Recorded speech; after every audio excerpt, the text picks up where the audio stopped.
Hey yo, welcome back, homies. So we did a little bit of one of my favorite games of all time, but with a little bit of twist. Golden Sun Randomizer earlier. Now it's time to read some more of the SCP Wiki, numbers 131 to 140. Just a little disclaimer, if you're faint of heart or you don't like scary stories, you might want to turn away from this stream. Yeah, we play our own music, so I don't know. I prefer it this way, but some people don't like narration with music behind it.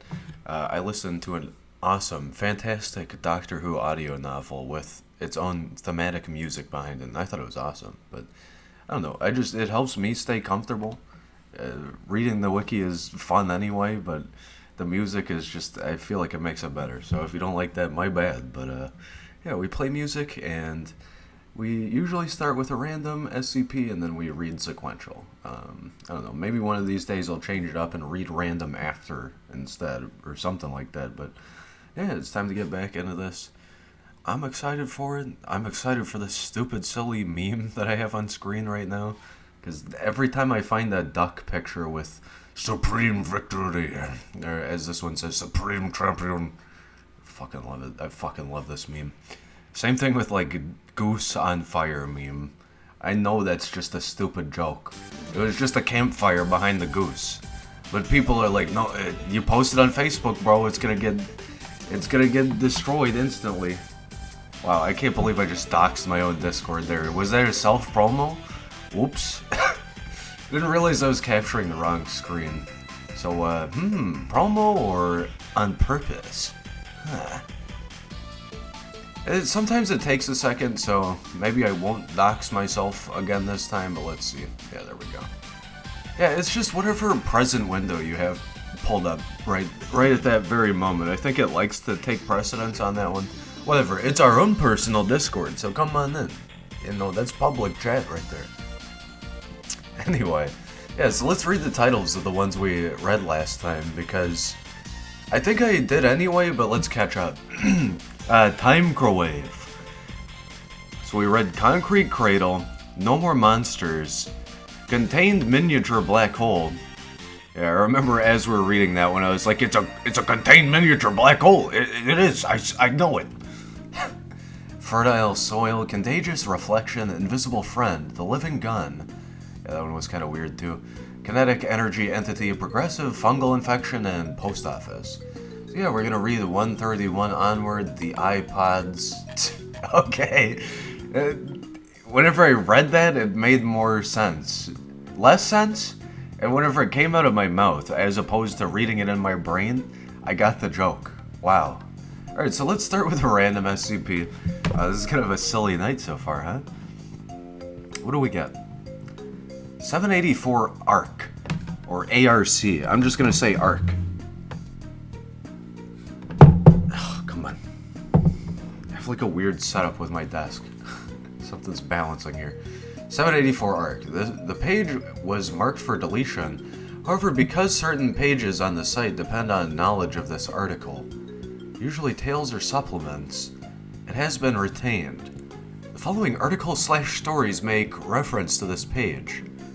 What is this we're reading? So, this is the SCP Foundation. It is a fictional collection of stories about anomalous events. It's like a hypothetical Area 51 type of universe, multiverse, but it takes place everywhere in context. It's not just Area 51. I'm sure Area 51 is referenced in this as well. And yeah, it's just stories written by various people. Anybody. You can write your own SCP Wiki story if you want. But yeah, it's just a bunch of silly fictional stories about anomalous things happening, and like sometimes militaries get involved, or like secret agents, or there's like some crazy anomalous object that changes things, or it's so hard to give you a particular example, but a popular one is 173 Peanut. It's a moving statue that automatically attacks people so long as they're not looking at it. So if they blink, it chases after them. If they see it, then it doesn't attack. So it's like a statue that assassinates people. And that's just an example of one SCP. There's literally probably 100,000 or more of these. Okay, cool, saw you reading this before, but did not want to look stupid asking. Oh, it's fine. I mean, I figured I might as well explain for anybody else that doesn't have context, even like someone that's read this before along with me or something, or just watched along, and they like, I don't know what this is, but it's cool. Yeah, that's basically a quick synopsis. Following article stories make reference to this page. And hey, welcome back, Capital Turtle. I hope you're enjoying so far. So yeah, basically we just read a bunch of scary copypastas. Creepypastas. Log of Agent AA, personal log of Agent AA, Olympia Project, experiment log 784 beta, and the 784 incident, which links to 784 incident 1. For more information on archived SCPs, please check out the FAQ or the archived pages hub. What? I think we've stumbled upon like a meta wiki page. Huh. Well, it still has a story with it, so maybe this is the time I do this. Maybe we'll start the read through tonight, the read along, with the beginnings of this page, and then maybe I read the linked articles to this page whenever we finish tonight. That'd be kind of cool. Thanks, like to watch this bit because your voice is nice. Thanks. Thank you. Yeah, it's meant to be more like podcasty than my usual stuff. Of course, you see something on screen, there's images that we look at and describe, and of course the stories we read, all the texts. But, yeah. Hey, I'm glad you enjoy my voice. You're stroking the ego of, like, old teenager me, back when I was like, I want to be a voice actor. Alright, so yeah, we'll leave, like, the interspersed links for when we come back to this later tonight, maybe. Item number 784, Object Class, Strike-Through, Euclid, Presumed Neutralized. Special Containment Procedures. Previous Special Containment Procedures. Okay. And then it says return the current file data if you wish to close it. 784 was kept in a reinforced concrete containment cell with interior dimensions 10 meters by 10 meters by 10 meters and walls 2 meters thick. Said container was to be kept immersed in a 100% acetone bath to a depth of at least 1 meter. Under no circumstances was the holding container to be removed from this acetone bath, except for weekly cleaning and resupply. See below. You make voices when reading game dialogue. That's also fun. Yeah, I try. I hope some of them are like really experimental, so it's like, oh, I hope no one cringes at this. But I have a lot of fun, and that's the point, you know, just having fun. It's also good practice for, you know, that old voice acting dream I used to have. 784's biological components require a supply of nutrients to be provided in an oxygenated electrolyte and glucose bath. See supplemental document 784A. As 784 was capable of filtering and circulating said liquid on its own, all that was necessary was for the reservoir to be recharged on a weekly basis. At least 2 Class D personnel with acetone sprayers were to be kept on standby, while a third performs the resupply and a sonar inspection of the holding container. Any weak points were to be immediately patched. I thought it said punched for a second. And a sonar inspection of the holding container. Any weak points were to be immediately patched. Should the assessment determine that the structure was dangerously unstable, said container was to be sealed within a secondary shell with interior dimensions 14 meters by 14 meters by 14 meters. No electronic devices, silicon, glass, or metals were to be permitted within 500 meters of 784. Personnel maintaining 784 were to be stumbling on my tongue already, huh? Personnel maintaining 784 were to be briefed on the dangers of working around a 100% acetone solution and to be provided respirator gear and hazardous materials suits. I can't help it, it's just a vat of acid episode of Rick and Morty. Current special containment procedures. And it says, return the current file data. The remnants of 784 are to be kept in hazardous material storage during these same criteria. No further research is permitted at this time. Description: 784 is the remains of Agent AA, or A blank, officially killed in action by data expunged. During recovery operations at Prometheus Labs Blank, Agent A Blank actually survived his injuries and was approved to undergo enhancement by 212. I might check that out immediately. Alright, here's 212. It just has something else it links to, which is 784 ARC. Okay, cool. We have something we can actually, like, read now before we move on to sequential. Because I do want to save some of this article for the end. This seems like a cool idea. Agent A actually survived his injuries and was approved to undergo enhancement by 212. Unusually enough, 212 chose not to repair A Blank's extensive injuries. 212 chose not to repair A Blank's extensive injuries, including traumatic amputation of all 4 limbs, or to remove a shard of data expunged that had become lodged in Agent A Blank's cerebrum? To remove a shard of data expunged that had become lodged in Agent A's cerebrum.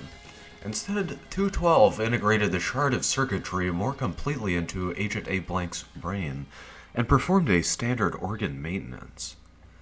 All 4 fucking exterior limbs gone. Yikes. This is one of those songs where it's running away with the tune. Those people ran away with his limbs. It's like Kenshi reference. Said shard of circuitry immediately began to repair itself and replace Agent A's glial cells, leaving the neurons intact. Upon replacing the entirety of Agent A's neuroglia, said circuitry bored several holes through the back of his skull, then removed the entirety of the parietal and occipital bones, and replaced them with reinforced metal plating. Agent A Blank was then declared KIA and classified as 784. This sounds kind of familiar. Have I read this before? Not on stream, just in general. 784 consists of 2 components. The biological portion consists of Agent A Blank's neurons, spinal cord, and portions of his cranium and vertebra. The remainder of his body became necrotic over time, and was debrided to prevent infection from spreading. So they just have his, like, brain in a fucking sphere? His connectomy neurological data, basically. His spine, cranium, vertebra. The second component is made up of a nanomachine colony and takes the form of a network of steel and silicon tendrils emerging from the back of Agent A Blank's skull and spine.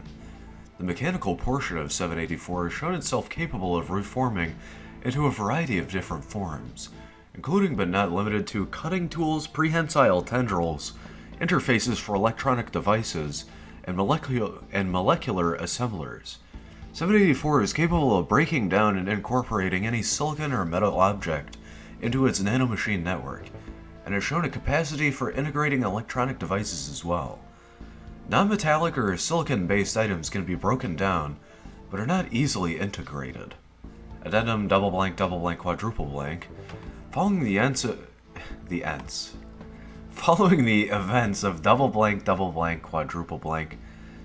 This links to 784 Incident 1. The remaining 0.5 liters of nanomaterial recovered from the late Dr. Valentine are all that remain. Okay, this is a quite long one with a part 2. I don't know about that one. The nanomachine colony shows 2 weaknesses. First, individual nanomachines cannot function without a physical connection to the biological portion. Secondly, exposure to heat above 100 degrees Celsius or certain solvents will cause the nanomachines to denature in a manner similar to protein. Is that denature or denature? I think it's denature. Secondly, exposure to heat above 100 degrees Celsius or certain solvents will cause the nanomachines to denature in a manner similar to proteins. A 100% acetone solution is shown to be both effective and easy to obtain in large quantities, and has been selected as the containment medium. I love this Metroid Fusion music for this. It's so Biolab. It's got Biolab vibes. Despite its nature, 784 is not normally hostile to life, except as a means of nourishing its biological component. The only casualties inflicted by 784 were caused before a means of communication could be established, and the need for a nutrient bath were known. In that incident, 784 attacked and entangled a Class D personnel inspecting its containment cell and proceeded to liquefy a portion of its flesh, converting it into a nutrient solution which it then administered to its biological component. I read that kind of weird, but Archived Biological Euclid Humanoid Microscopic Prometheus Swarm. Prometheus Swarm. It's an interesting combination of words. I believe we will return to this, like tonight. But I want to read 212, which is interlinked to this and looks very short. I just want to combine my drinks really quick. I have two different types of Arizona. I'm getting kind of tired of the lemonade flavor. So I have also a green tea apple Arizona, which I think tastes fantastic. But it's lukewarm. So I'm balancing. Yeah, just give me a second. I want to do this dumb bit where it sounds like I'm peeing into a can. It's not on purpose, I swear. I'm just thirsty for cold drink, not lukewarm drink.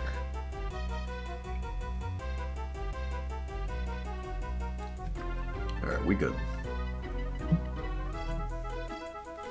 Item number 212, Object Class Safe.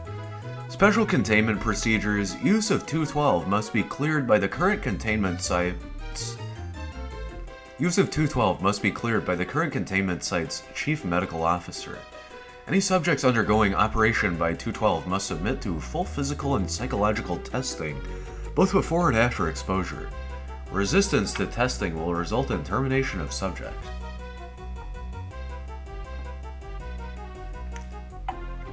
All personnel are to keep at least 1.5 meters (5 feet) from 212 when not in operation.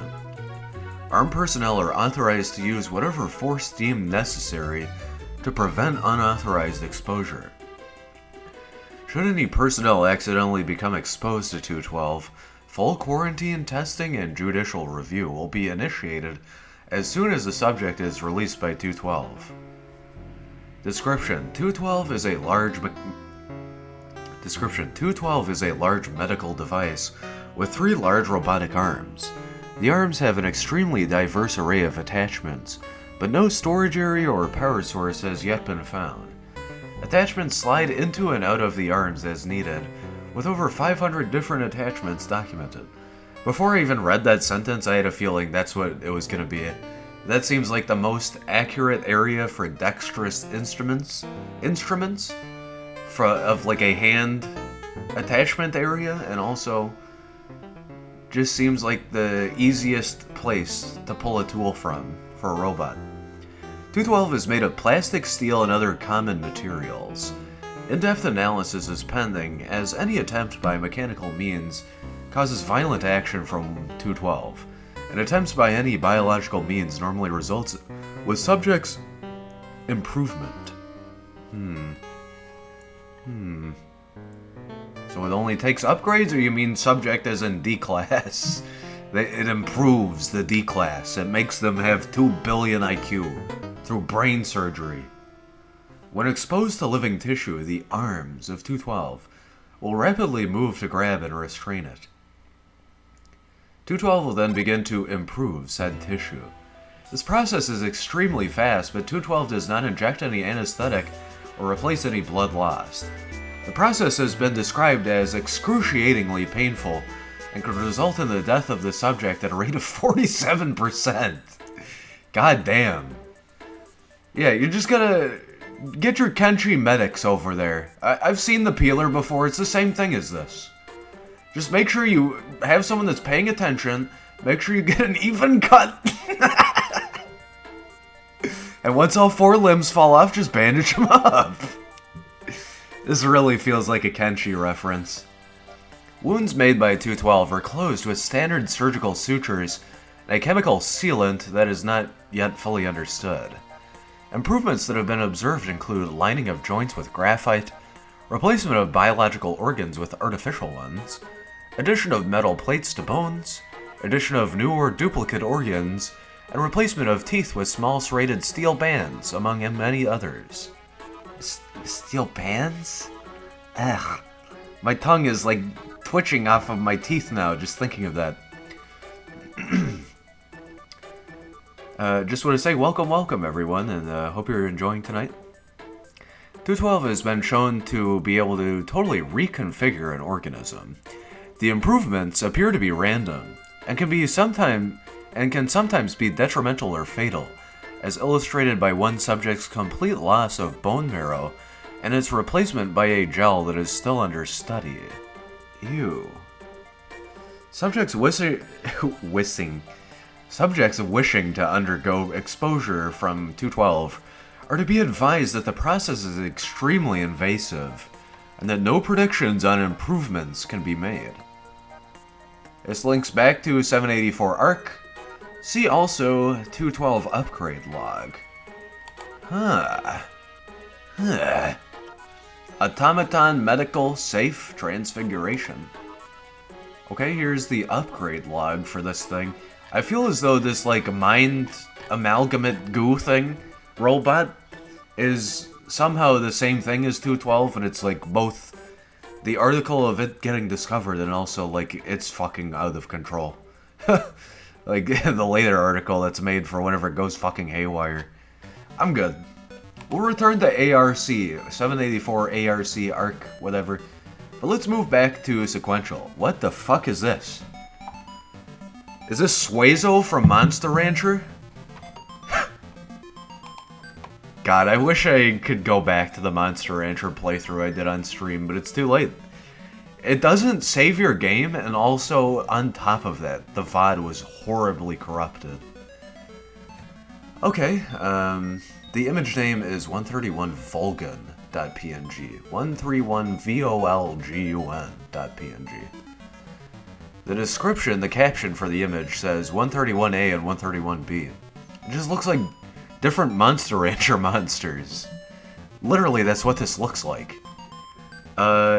Two upside-down Suezos of different breed. Both have very bright blue eyes. To give, the blind viewers a better description, it's like, if you imagine maybe a Hershey's Kiss, it's definitely that type of shape, except the bottom is more circular rather than flat. So it's just a teardrop shape. It's two teardrop shapes, presumably living beings, because they have this gigantic protruding eye, and that's about the only physical feature they have. Aside from looking very silly and cute, they also have some weird metal band at their base, or maybe just that's like part of their body? I don't know. It does appear to be metal. It's quite shiny and very gray silver metallic looking, and it has that type of texture. Very smooth though, not reflective. The eyeballs appear to actually have like a mouth around them, as opposed to an eyelid. So there's no eyelashes or anything. It just looks like a pog face, if anything. It's definitely a pog eyeball. Underneath the lid of at least the eye in the foreground appear to be two stress lines, or maybe like muscle flexile motion that we can discern. So, and in a closer look, whatever this SCP object is, it does appear to have a very grainy texture on its body. So it could be anomalous, it could be a living thing, it could just be like a weird, silly plastic statue. In the foreground is what we can see, which appears to be like a blood red, or not blood red, blood orange, red-ish orange. And in the foreground, no, foreground is that one, background is like a, Kids Next Door 4th flavor golden ice cream color. It's a very yellow gold. Very yellow gold. It's just an identical eye teardrop thing. They're forming a vector with their eyesight. So if we're looking at the connection point, The connection point is not visible to the viewer, but they are both looking towards something, it appears. Because they're at different orientations on the horizontal, like, I guess, yaw axis or whatever. Turning this object. Yeah, but aside from that, nothing really anomalous aside from its appearance. And again, just a very extremely detailed, large blue iris with reflective light. What appeared to be floodlights and then just a distant global light or something. And then the floor is reflected in at least the foreground object's eye. The background object you can only really discern a blurred version of similar reflections, albeit just slightly bigger. And yeah, they're in what appears to be a room, but either the floor is made of like very machined steel, not really polished at all, just cobbled together type of shit, or it's a type of cloth that has a steel gray texture to it. Either way, the floor is like gray to silver to like whitish gray silver, and darker variations of that. The two objects in the foreground background are casting shadows from what appear to be above lamplights and also maybe something just softer in the background. And in the further background, meaning the background not behind the viewer, but the background actually in the picture, just walls ascending upward, again, that same color and texture, with what appear to be machined metal plating between each, maybe 6 feet or something. On the far right side, we can discern even like a large scuff or scratch, maybe. So I would assume this is metal, but there's a lot of aberrations to the environment, and it's just very gray with a little bit of light. Alright, these things are weird. It looks like Suizo from Monster Rancher. Makes me want to play Monster Rancher again. Item number 131, Object Class Safe. Special containment procedures. No special safety procedures are to be taken with 131A and 131B. They are free to travel about Site-19 so long as they do not attempt to enter any restricted areas or attempt to leave the facility. Oh, that's neat. Casual contact with the subjects is permitted, but it is recommended that such contact be kept to a minimum to prevent the creatures from forming an attachment to personnel. Hourly tabs are to be kept on subjects at all times. Failure to account for their presence at these times constitutes a Level 1 lockdown situation. Any report of abuse or mistreatment of the subjects will result in a harsh reprimand. It's like Foundation-only weird creatures. I don't know what to call them aside from that dumb reference.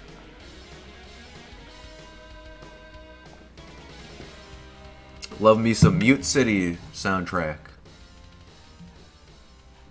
Still have yet to play through any F-Zero game, though.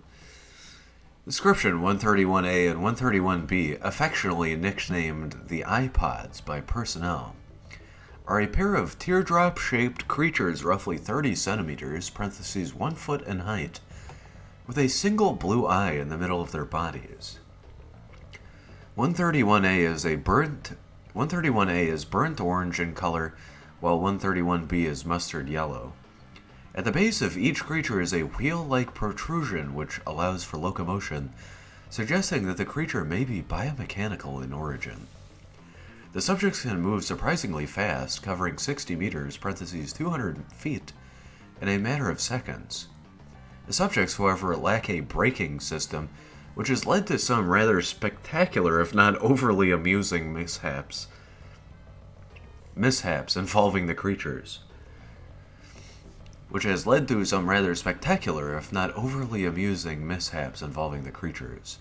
The subjects have also shown the ability to climb sheer surfaces and have gotten lost in the air vents on more than one occasion.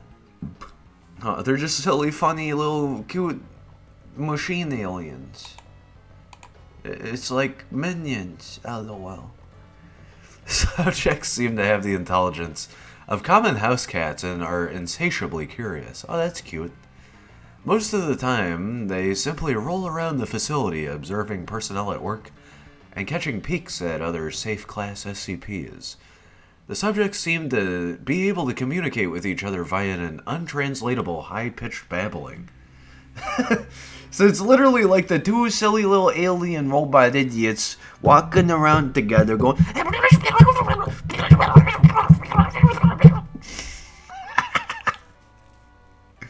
We keep getting really quiet songs. This is the second one in a row.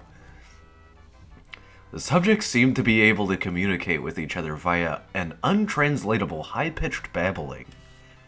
The subjects have never been observed to blink, even in laboratories when the subjects have been videotaped for over 18 consecutive hours. The subjects seem to respond well to any affection given to them and will quickly bond to the giver of said affection, much in the same way a puppy bonds with a human being. They will follow anyone or anything they've made a bond with anywhere, even into normally restricted areas. Although curious, the subjects can sense danger in their general vicinity, and if the object of their bond begins to approach something they register as dangerous, e.g. Euclid or Keter class objects, they will swarm around their bonded companion's feet or approximate extremities, or appropriate extremities, while babbling in a panicked tone, as if to warn them. Because of the daily dangers faced by Site-19 staff in dealing with Euclid and Keter Because of the daily dangers faced by Site-19 staff in dealing with Euclid and Keter-class objects, it is recommended that staff avoid making attempts to bond with the subjects, as it can pose a distraction during delicate operations and experiments, and may pose a danger to the subjects themselves. See Addendum 131-1. If the subjects are ignored by their bonded target long enough, they will eventually lose interest and return to their normal activities. Please don't promote purchasing followers or purchasing any sort of like bot in my chat or anywhere in my community. If you want to appeal the ban, SL Pashy XD, or maybe SI Pashy XD, come join the Discord, but yeah, that's a ban, dude. Please don't post the, selling followers, selling viewers, bots, whatever promotions in my chat. In fact, please just don't promote anything. Like, if you have a recommendation to make or something, cool, but don't, shill. Don't shill in my chat. Yeah, if you want to appeal the ban, come join the Discord.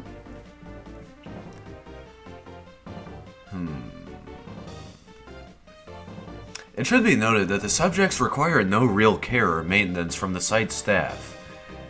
They do not eat, leave droppings, or even sleep. It would seem that the only sustenance they require is visual stimulation, although this requires further study to verify. Subjects 131A and 131B were found in a cornfield outside of blank in the year 19 double blank. They were promptly transported to Site-19 via data expunged, and were then downgraded to safe class and given free reign across the site once it became clear they were not broadcasting what they saw to any hostile foreign powers. Addendum 131-1.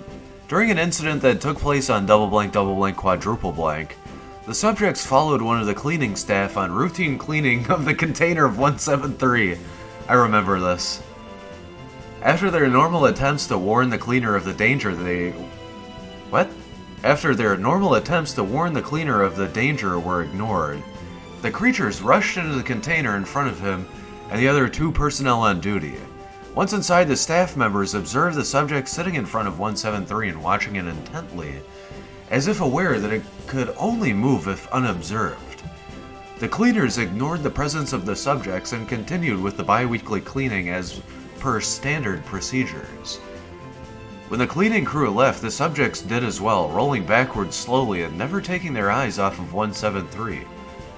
Current applications of 131A and 131B as wardens for 173 and perhaps other SCP which require for 173 and perhaps other SCP which require constant observation, such as SCP-689, are being considered. What is 689? Autonomous, empathic, safe, sentient. 689. And 789. That's why 6 afraid of 7. Alright, we'll go ahead and check this one out really quick. Well, I like that. That was cute. And they're wardens, too. People badge acquired. Alright, item number 689, object class key. There's special containment procedure. 689 is to be contained in a large concrete chamber equipped with high-intensity soda? 689 is to be contained in a large concrete chamber equipped with high-intensity sodium iodide lights. These lights must be wired to separate redundant circuits such that 689 is brightly illuminated at all times. At least 3 personnel must be on duty at all times within the containment facility. 2 Class D inside the chamber and 1 Level 2 or higher at the operator's station outside the chamber. The operator must either be completely blind or fitted with a visored helmet sufficient to block all vision, which must not be removed for the duration of his shift. Under absolutely no circumstances is the operator to look into the chamber. The Class D observers must be... What? Weird sentence structure for this one. The Class D observers must between them keep 689 in view at all times without exception. Blinking, etc. is allowed as normal, but there must be at least 1 set of eyes focused on 689 at all times. If the lights go out inside the chamber at any time for any reason, or if there is any interruption in observation, all currently extant personnel who have seen 689 must be executed without delay. I think I've read this when I was younger, because I was curious about how 173 worked, and then I discovered this one. It is recommended that they be fitted with remotely activated kill devices, triggerable from the containment control room. Jesus fucking Christ. Jeebus. Foundation going crazy on this one. If 689 is known to have left the chamber at any time, retrieval teams consisting of blind or visored personnel equipped with echolocators, along with Class D observers, must be dispatched to the location of all personnel who have previously viewed 689. Retrieval teams will establish an immediate perimeter and cover the object before returning it to the chamber as quickly as possible. While 689 is in transit, the Class D observers will stand under the covering and keep it in view at all times. Any level 1 or below personnel who have seen 689 as a result of a containment breach are to be terminated immediately. Higher clearance personnel will be temporarily retained, but in the event of another containment failure are to be terminated. Requests to study 689 must be submitted to Dr. Blank at least 7 days in advance with a detailed description of the proposed experiment and justification. Any researcher directly viewing 689 should be aware that doing so renders them liable to immediate and summary termination in the event of any containment or light failure as described above. You're literally signing yourself up to fucking die with this one. Jesus. 689 appears to be a small green soapstone statue, 30 centimeters in height. Yeah, I remember being weirded out whenever I got to this point, because I didn't really understand what SCPs were, so I was like, wait, this is so different from what I understand. 689 appears to be a small green soapstone statue, is 30 centimeters in height. It is carved in the semblance of what appears to be an unknown deity of the underworld, a seated skeletal figure with hands clasped over knees. It was discovered by blank blank during one of the pre-war German archaeological expeditions in the blank area of India and obtained after the war by the OSS. Its location during the war is unknown. Naxa from Mega Man. This is some good music. 689 is completely inert for as long as it is being watched by at least one human being. Normal behaviors such as blinking do not appear to interrupt the watching for this purpose, but any lapse in attention, however momentary, renders the observer vulnerable. As soon as 689 is unobserved, it vanishes from its current location. Within 15 to 20 seconds, one person who has previously viewed 689 dies instantaneously, 689 reappearing on top of their remains. If no previous viewers are presently alive, it reappears in the same place as previous. Huh. Tests have established that this effect is not operative on non-humans, but that any human being who has ever directly viewed 689 is potentially vulnerable. No consistent cause of death has been found, with autopsy results ranging from heart attacks and strokes to complete rupture of all internal organs. The mechanism by which the victim is selected is currently unknown, save that preference seems to be given to persons in crowds or otherwise surrounded by large numbers of people, presumably to increase the number of people viewing the statue. Recorded images of 689 do not appear to have this property. Due to the potential for a chain reaction once 689 is allowed to leave the chamber, it is considered absolutely critical that all personnel who have seen the object be terminated. It is absolutely... Due to the potential for a chain reaction once 689 is allowed to leave the chamber, it is considered absolutely critical that all personnel who have seen the object be terminated immediately on any lapse in observation.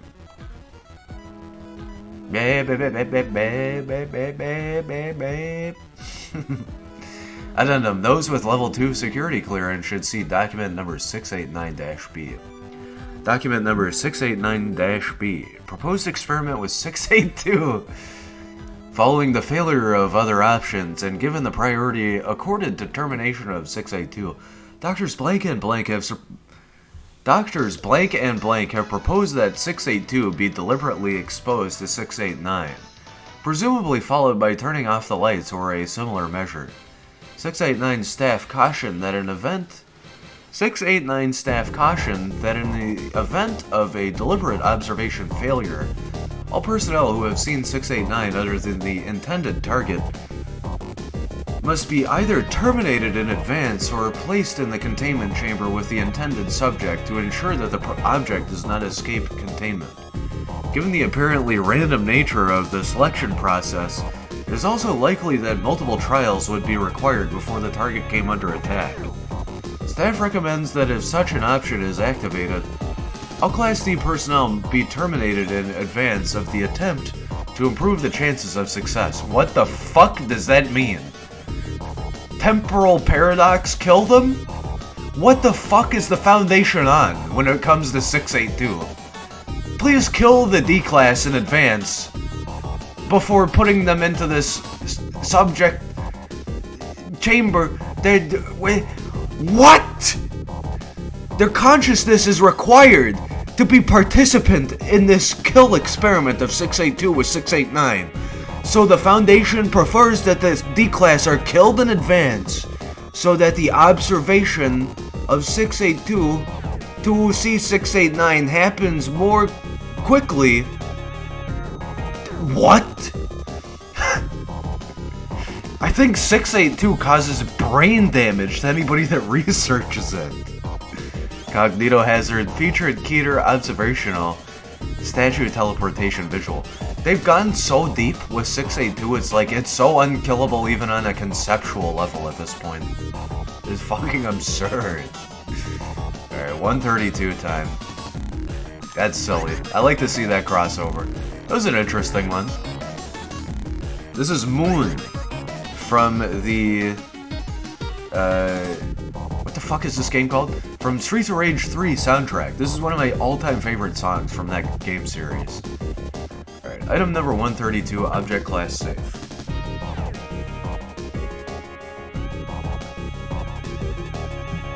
Yeah, this song just reminds me of some new artist's song that I had heard a couple of years ago. But this, of course, has no lyrics, as opposed to their song having lyrics. Special containment procedures. All instances of 132 are to be cataloged and etched with an appropriate designating mark. 132 is to be stored at containment sector double blank when not in use. Strike-through. No special clearance is needed to have access to files pertaining to 132, and instances of 132 may be requisitioned for office decoration in any non-command Foundation installation on strike-through. That seems anomalous, just that strike-through sentence. After Incident 132-01, No instances of 132 are to leave Containment Area 23 without approval by the Sector Director. Following the incident detailed in Addendum 03, standard classification procedures are reinstated on 132. This must be like a common object that you can find anywhere. Otherwise, why would they okay that it can go outside? Outside of the Foundation, that is. You've been reading too much SCP Foundation. Go touch grass. Just made myself think of that, saying that. Description 132 takes the form of a series of blank glass tetrahedrons. So triple blank glass tetrahedrons. Each with a side length of 10.3 centimeters. Each instance of 132 appears to contain a patch of desert sand. Occasionally, scorpions and other desert creatures enter the confines of an instance of 132 as if it were a continuous piece of desert. What is this, like a fucking reality generation object? This is like a seed of desert. It comes with all the sand and scorpions and wolf spiders. You just gotta plant it in some sand and you'll make a desert over 100 years. It's like a gek or something. Creatures within 132 have shown no awareness of the existence of anything outside of the object, and attempts to influence the area within 132 have failed. Review of observed animal life within 132 is proven inconsistent. Clusters of contiguous instances have been internally consistent and have been confirmed to display areas of every major desert. So yeah, it's like a terrarium seed or something. Terraforming seed. No method of pinpointing exact locations has been discovered. Staff observing 132 are advised to be on the lookout for any defining features that could aid in this endeavor. Test log for 132. Procedure 13201 rotated and placed on an upper side. Result no apparent change in 13201. Procedure 13201 inverted and placed in a cradle. Result no apparent change in 13201. Procedure 13201 shaken vigorously. Result a few grains of sand in 13201 shift, as though picked up by a light wind. Procedure 13201 shaken vigorously.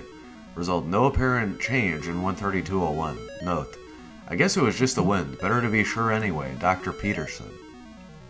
Procedure: a corner of 13201 is filled for several strokes. Corner of 13201 is filed for several strokes. The result: the filed corner is cuffed in a consistent manner to normal glass. Procedure: heat is applied to the side of 13201 with a blowtorch. Result: heated side melts and a sizable hole is cut in 13201. Desert scene remains. Note: I prodded around in there after it cooled and it only felt glass. It would appear that 132 only shows an illusionary desert. I suppose it could be showing a real place, but I have no idea how we could confirm this or locate where that may be. Dr. Peterson. This music and the desert theme is just making me think of oases. Oh, you know, the plural of oasis. Incident log 13201. Dr. R. Blank, currently stationed at area double blank, reports knocking 13271 off her desk. Upon impact with the ground, 13271 shattered, and the office of Dr. R. Blank was buffeted by extreme winds. I'm stumbling so hard today. 13271 shattered, and the office of Dr. R. Blank was buffeted by extreme winds. Other owners of instances of 132 confirm that the area shown by 13271 and adjoining instances was experiencing a sandstorm. Could be fragments of part of a local area or something. It's like just a small marker for some taken space-time. Addendum 13201. Careful observation of 132 has found that many instances are contiguous. The largest section composed of 16 parentheses 16 different instances. So yes, contiguous meaning they are interconnected in a way. They have like some logic. Speculation over the existence of additional unsecured instances has been raised. Addendum 13202. Administration has deemed the possible risk of unsecured instances of 132 existing to be negligible and set retrieval efforts to a lowest priority. Yeah, if it's only like a couple of, basically like pixels of Earth's reality, if it's only like a, small dimension taken, it's really not that bad. I guess if someone wanted to target the Foundation specifically, they could fucking send 16 nukes to specific areas, but at that point, like, just, they'd just blow up the planet. Hack the planet! Keywords relating to 132 have been added to routine search protocols. Addendum 13203. A large box arrived for Dr. Richardson at his home with a return address of redacted, a Foundation front. Is this a fucking reference to the mailbox?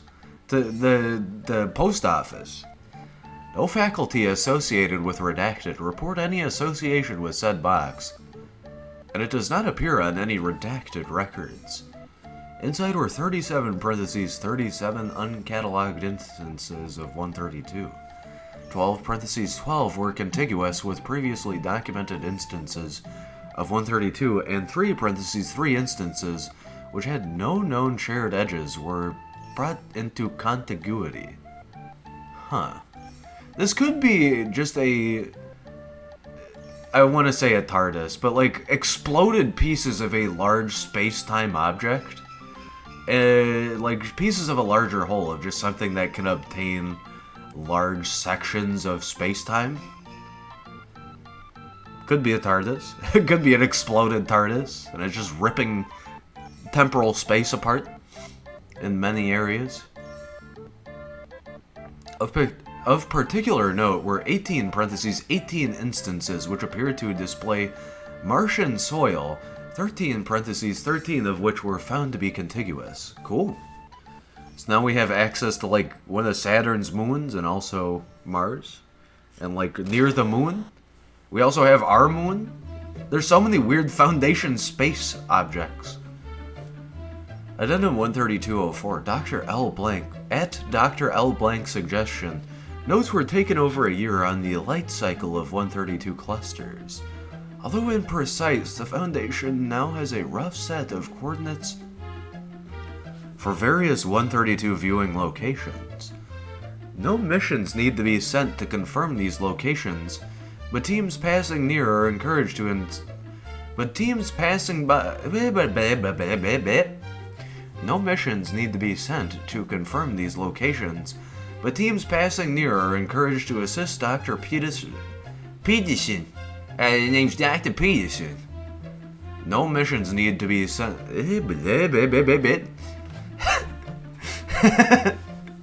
No missions need to be sent to confirm these locations, but teams passing near are encouraged to assist Dr. Peterson in pinpointing coordinates. I almost messed up again right at the end there. Glass, polyhedral, safe, visual. It's kind of neat. I feel like this is a reference to something where it's like people find this completely useless object that does something somewhat anomalous but doesn't really help. And over the course of the time of the universe, people continue finding these. But like planets fall, wars rise, and whatever, stuff happens. And eventually people find out that like these objects are actually meant to do something. They don't just like show random shit. I don't know. I can't remember where I read about that, but I feel like maybe it's even in the Foundation series by Isaac Asimov that I remember that from. Who knows? Pieces of the prime radiant. Alright, 133. Object class safe. Special containment procedures. All instances of 133 are stored in their original shipping crates, which are to be stored within a standard safe class storage container at Site 19. Experimentation with 133 may only be performed with prior written permission from at least 2 level 4 personnel.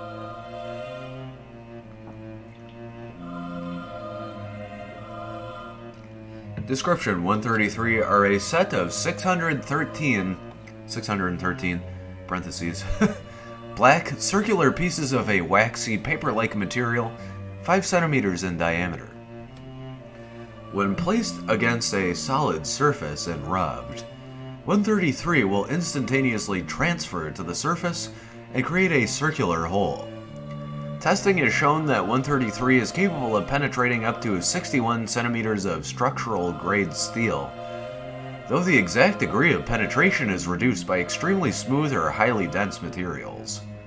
Examination of holes created by 133 show that they are superficially smooth, but exhibit tool marks consistent with that of extremely fine boring implements at a microscopic level.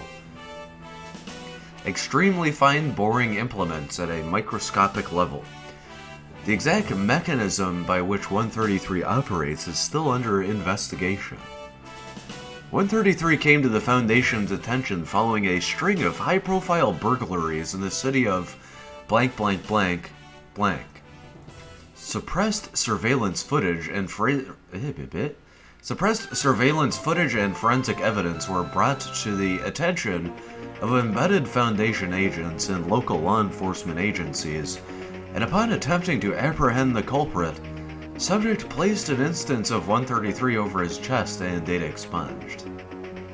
Reminds me of the squareness gun, but it's like a prototype. Local law enforcement officers, redacted and redacted, were administered Class A amnestics and released. The original shipping crate in which 133 was found has been shown to be immune to 133's effect, despite being composed of ordinary wood, and has been incorporated into the containment procedures for 133. Addendum 13301, shipping label found with 133. Instant Holes, trademark. A product of the factory, 800 units. Huh. Is this another Wondertainment? Artifact ecto-entropic factory rewrite safe. I wouldn't call that safe. One wrong move, one bad mistake, and everything's gonna go wrong, dude. You're just getting holes and holes, and you make an infinity hole. I have all of the infinity holes. That sounds so stupid. Okay, so this is 134. The name of the image is 134.jpg. The caption: 134 under normal lighting conditions. Looks like a child with very, very dark eyes. No discernible sclera or iris, just black contact lenses, basically. Yeah, you can either see the reflection of something in the environment behind the camera, or maybe that's something visible in the eye. Otherwise, it looks like typical, like, gray alien eyes that she has. I don't know, she's maybe like 10 years old. In the background is what appears to be like dish soap, I guess. It looks like either food boxes or Intel Core i9-9900K box. Or probably what it actually is like a dish rack. What appears to be pasta, or again, maybe like a cutting board. And yeah, the dish rack is blue. The cleaning materials, whatever it is a yellow bottle with a yellow cap. It appears to be yellow liquid as well, but I'm not totally sure. There's a little clear area that could just be labeled, though. In the background, we can discern just like part of the ceiling and part of the wall. It's just a plain white wall. Yeah, it's a little girl with short bob cut hair. Nothing anomalous about her except for freaky eyes. She appears to be Asian descent, and she has a cute pink Mickey Mouse shirt. What appears to be some wooden stick. I'm assuming this might be like a paintbrush or something. And then something to the right of her, just like a weird green gradient with a little bit of sheen on it. Aside from that, yeah, nothing too anomalous, but very freaky. And yeah, it must be midday or there's like a weird camera effect, because it's very bright. Alright, I'm completely done looking at that. That's fucking weird, dude. Yikes. The gray aliens have started breathing with us, and now we have hybrid human gray alien children. They're gonna be flying spaceships and shit. Item number 134, Object Class Safe. Special Containment Procedures 134 is currently contained within a specially outfitted humanoid containment cell measuring 6 meters by 8 meters. Since 134 is completely blind, special safety precautions must be taken with the room's furnishings. 134 is reasonably accustomed to the position of all objects in the cell and navigates mostly from memory. 134's room currently contains... Did I read the caption here? The caption for the image is just 134 under normal lighting conditions. 134's room currently contains ... 1 single bed with additional mattress padding. 1 pink bed set, including sheets, comforter, and pillow with Hello Kitty mascot print. Note, though blind, 134 is able to feel the printed pattern and prefers it. Oh, that's cute. 1 wardrobe and 1 chest of drawers containing clothes in youth extra small. All drawers are to be labeled in Braille and raised print English. 1 dollhouse with dolls and interior furnishings. 8 stuffed animals, 3 cats, 2 dogs, a giraffe, a dolphin, and a panda. Dolphin? Jotaro would like to know your location. Selection of children's literature in Braille. 1 chair and 1 table. A craft station with modeling clay and building blocks. So, me thinking there was art involved here was not too far off. 134 may request additional items, all of which must be approved by a staff member with level 3 clearance or higher. If any items are added to the room, 134's handlers must be informed ahead of time to prepare her for the addition of something new to the environment. 134 is to be tutored on a regular basis both in general education, appropriate for the subject's age, and in Braille. Description: 134 seems to be an Asian girl between the ages of single blank and single blank, with short black hair and a slight build. The subject seems normal in most respects and has all the biological requirements of a human child, parentheses food, sleep, etc. However, where 134's eyes should be are 2 black pits, covered by a transparent membrane similar in appearance to a human eye's membrane. Ophthalmological testing has shown that the membranes are between 150 and 200 times more resilient than those of a normal non-anomalous human. 134 lacks eyelids and thus does not blink, nor can 134 see anything through these black areas. Attempts to examine the back of 134's eyeballs have failed, as no retina can be seen. In normal lighting conditions they appear completely black, but in darkness very faint lights have been seen within them. Further study with long exposure photography and light amplification revealed that the lights are actually stars and galaxies, visible through 134's eye sockets, visible as though 134's eye sockets are somewhat... I don't know what this bit is every time I mess up. Visible as though 134's eye sockets are somehow looking out into deep space. Deep Space Nine. To date, no astronomical formations have been recognized, though research by staff astronomer Dr. Blank is ongoing. Well, that's kinda cool. Sucks that she's blind, but seems cool, man. Sonar examination has revealed no unusual cavities within 134's skull, however data expunged, confirming the presence of data expunged eye sockets being the local termini and intergalactic space between the remote termini. So there's some fucking entanglement, presumably of just like, yeah, entangled galaxies or whatever, whether it's a porthole or just physically extant within her eyes. Either way, there's some artificial containment of real galaxies. Parallax measurements indicate that the remote termini are between 20 and 2,000 meters apart, and are moving at between 20 and 40 times the speed of light. This does not appear to be linked to 134's position, movement, or metabolism.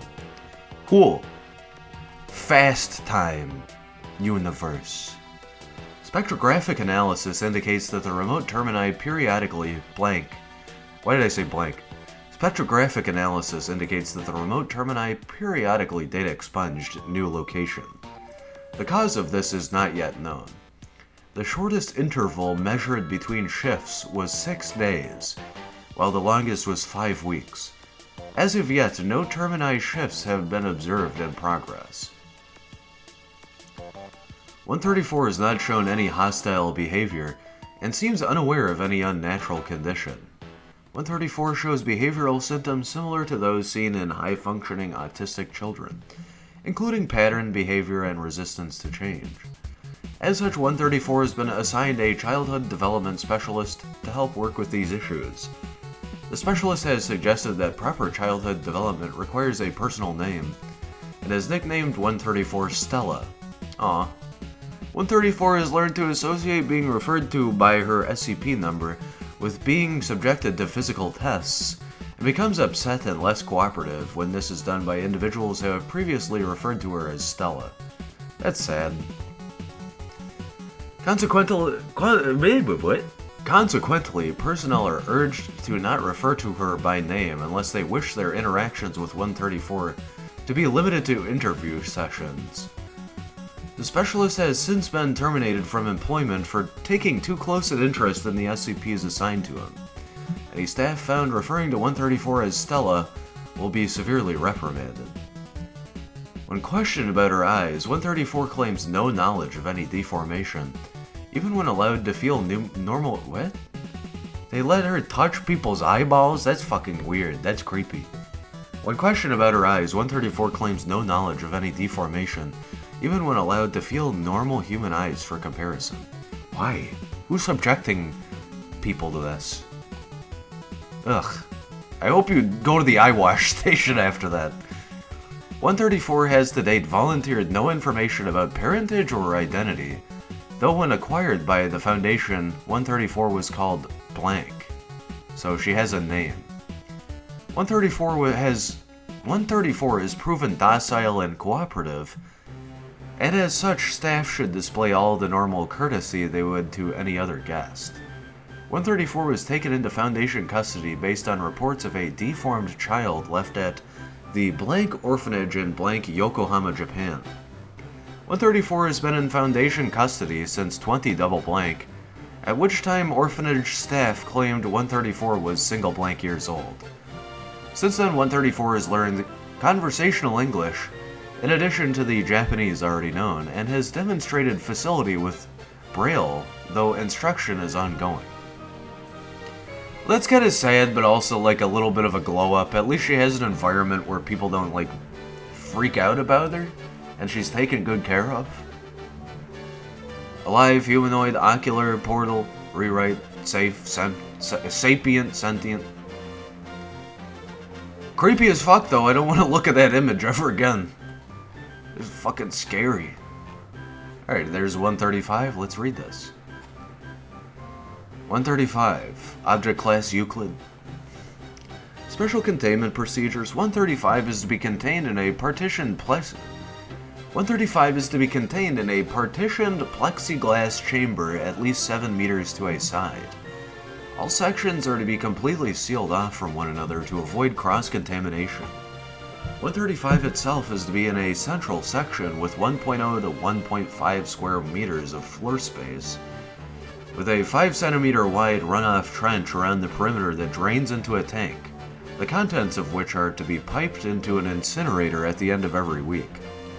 The remaining space in the containment chamber is to be used to house 5 chemical harvesting vats, 1 vat per partitioned section. A single access corridor is to lead from 135 section to outside the chamber. No personnel are permitted within 135's effect radius. All maintenance, taking of samples, etc. are to be carried out by remote control robots. Disciplinary measures need not be taken against personnel that violate this rule, because the direct consequences of 135's effects have been deemed consequence enough. This brings me back to the maze of pipes that we did. Robots are to be maintained and cleaned by level 1 personnel. Once a week, 135 section is to be hosed down with solution U82B until only its outer coating is visible. In emergencies, flamethrowers may be employed to reduce mass quickly. Due to potential catastrophic effects in the event of cross-contamination, at no point are 329 or 427 to be contained within the same facility as 135. Is this Rayman music? It just always sounds so cheeky to me. Yes, it is. It's Rayman 3. Called it. Alright, I'm probably just gonna quick scroll these unless they're really short. There's 329. There's 427. We'll see. We'll see what I think of this one. Again, I just try to keep it sequential and we sort of diverge off the path occasionally. Description: 135 is a human female between single blank and double blank years of age that promotes rapid, uncontrolled cell growth within a radius of 2.25 meters from itself. It remains rigidly in the fetal position and has never been observed to move. 135's effect is carcinogenic to animal tissue and induces malignant 135's effect is carcinogenic to animal tissue and induces malignant neoplasia in plant and fungal tissues in 100% of recorded exposure cases. With severity and disorganization increasing exponentially with closer proximity to 135. Within 0.1 meters, cells will not die, even under conditions where they would normally, causing 135 to be steadily buried under a continually growing mass of plant matter, fungal matter, and microorganisms. This undying state extends to 135 cells as well. 135 has been shown to lack an epidermis, instead having a crust of mixed plant and fungal matter that has incorporated itself onto 135's skin, interspersed with tumors and patches of raw dermis. Sounds like a Binding of Isaac reference. Just some fucking nasty amalgamate. 135's lungs, diaphragm, and intestines are ruptured, and growth extends into the chest and abdominal cavities. It has been fitted with wide-diameter plastic tubes for use in draining excess biomatter. That sounds like a fucking horrible experiment gone wrong. The Foundation came into possession of 135 after it and a surrounding ball of growth rolled off of a cliff in the Blank Mountains, crushing a hiker on the trail below. Class B amnestics were administered to the civilians and law enforcement personnel involved, and the incident was covered up as having been caused by a pair of male goats that slipped and fell off the cliff edge during a dominance battle. Later examination of the growth revealed the partial skeleton of an adult human female with osteosarcomata covering double blank percent of it. 135 was found in the space between the skeleton's rib cage and pelvis at the time between single blank and single blank years old. A viable DNA sample was recovered from the bone marrow of the pelvis, and testing confirmed with double blank point single blank certainty that the skeleton belonged to 135's biological mother. That is fucking horrifying. She wasn't even born yet, and her mom was absorbed into her skin. All personnel involved with 135's retrieval and initial testing were later diagnosed with various forms of cancer.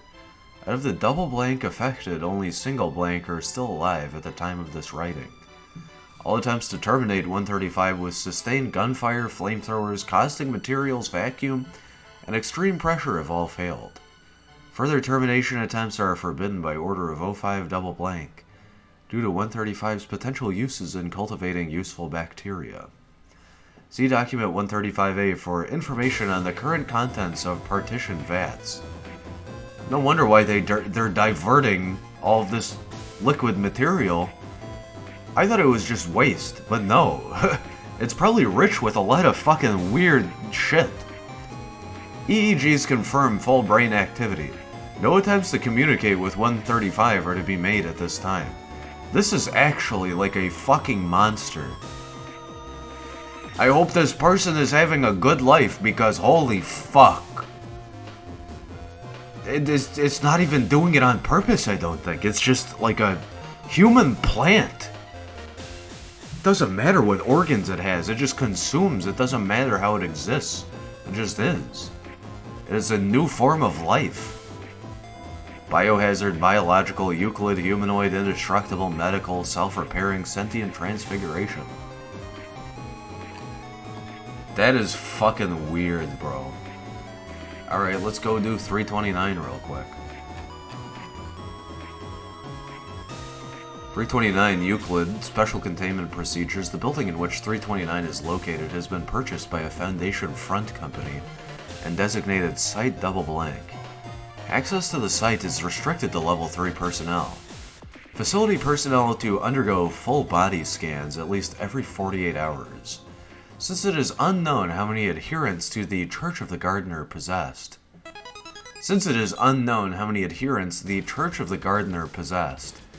Site Double Blank should be considered at risk of recapture and appropriate measures taken. Description: 329 is a room in a derelict building at blank blank. Room is in the building cellar 6 meters by 5 meters with a steel-fired door. Room contains 6 folding beds. Beds are fitted with IV stands and leather restraints. 5 beds are occupied. Occupants are of both standard sexes and several races with ages 16 to 64. Occupants have been designated 329-01 through 329-05 and have been identified as 1. Blank, no fixed address. 2. Blank, no fixed address. 3. Blank, former medical student at blank university. 4. Blank, no fixed address. 5. Blank, D-class personnel who is subjected to event 329A. Occupants of beds all have cancer. Type of cancer varies from occupant to occupant, but all cases have at least 3 tumors of grade T3N1M0 or higher. Although cancers are advanced, they do not follow normal progression. 2 of the cases with a prognosis of weeks at best under normal conditions have remained alive since at least blank. Occupants are alert but in great pain and unable to speak. Every 24 hours at approximately 4 a.m., 329 undergoes event 329A. The door closes with great force and cannot be reopened for the duration of the event. Anything obstructing the doorway is pulled into the room. 329A lasts for approximately 20 minutes, after which it is possible to open the door again. Equipment for remote observation and recording is rendered inert during 329A in a matter of... Equipment for remote observation and recording is rendered inert during 329A in a manner consistent with a non-standard space-time event. The only sounds heard from outside during 329A are screaming from the room's occupants. After the event, occupants are apparently unharmed, bearing no incisions or external trauma. Their tumors, however, have been altered, in some cases radically. They have been reshaped and their direction of growth has been altered. 3 of the occupants have tumors of more than 20 feet in length, twining around and through bones and organs. 329-05, who was cancer-free before he was exposed to 329... 329-05, who was cancer-free before he was exposed to event 329A, was found after the event to have developed a T1N0M0 lung cancer, which in 3 weeks has grown to a T3. Only people inside the room are affected by 329A. In those who have been removed from the room, their cancer progresses normally, resulting in death. Discovery: 329 was discovered by a group of blank university medical students who noticed abnormal cancers in the bodies of indigents supplied for dissection. They traced the source to 329, which was being used as a squat. They came to the Foundation's attention through a material they circulated on the internet under the name of the Church of the Gardener. See document 329-1. When when a mobile task force secured 329, the church had been operating for 11 months, luring indigents to the building with promises of drugs and shelter and subjecting them to Event 329A. 7 members of the church were present and offered armed resistance. 5 were eliminated by the MTF, and the other 2 held out long enough to subject themselves to Event 329-A. One was subsequently vivisected by the research team, and the other designated 329-03. The church's records were retrieved. They begin as relatively straightforward medical case notes, but degenerate over time into a religious screed. Addendum Document 329-1, partial transcript of video found at http://www.youtube.com/blank. Nice reference. Your body is an Eden after the fall, ruled by the tyranny of the gray devil in your skull. Your bodies are like your gray lifeless cities, every cell marching in lockstep, any deviation punished, any growth, anything alive and green met with cut it down, burn it out, poison it. End low sung. And the budding cancer is destroyed, or else it fights back. It brings down your body like Samson does the Temple of Dagon. Now it is come to cure us. Each day it plants, it prunes, and it trains. It makes the gray city a garden again. It will take root.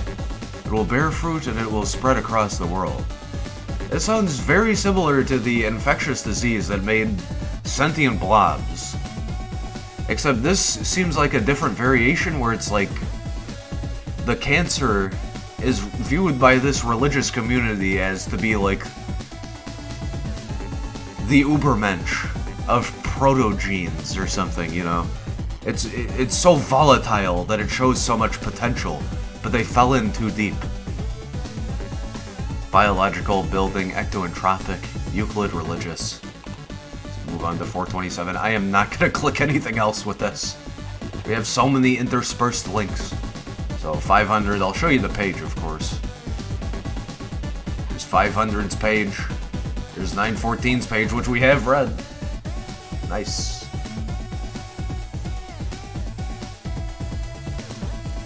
.427, object class safe, asterisk, see containment procedures. Special containment procedures. 427 displays no means of self-locomotion or malicious intent at this time. Requires only minimal containment. Due to 427's adverse effects, did I say 429? Due to 427's adverse effects, only medical staff of Class 3 or above may handle or utilize it. All personnel using 427 must record their total time, using it in order to avoid unwanted mutations. Instances of 427-1 colloquially are referred to as the flesh... Instances of 427-1 colloquially referred to as flesh beasts created by 427 must be killed immediately, as it is impossible to communicate with or experiment on them safely. For this reason, instances of 427-1 are classified as Keter. Description: 427 is a small, spherical, ornately carved locket made of a polished silver material. The ornate carvings do not seem to serve any function. It is unknown whether 427's outer casing was crafted by sentients or not. Its circumference at its widest point is roughly 3 centimeters. 427 was created after placing a pill of 500 in the input booth. 427 was created after placing a pill of 500 in the input booth of 914 and using the fine setting. It displays no unusual activity when closed. When opened, a small glowing orb is visible at the center. The orb emits no radiation or energy aside from the visible spectrum. When 427 is open and exposed to biological tissue, it rapidly regenerates cellular damage and somehow is able to purge invading compounds or infections. As a standard of measure, the common cold takes 3 to 10 days to be worked through the human immune system and eventually removed. In the presence of an opened 427, this time is reduced to 2 to 4 minutes.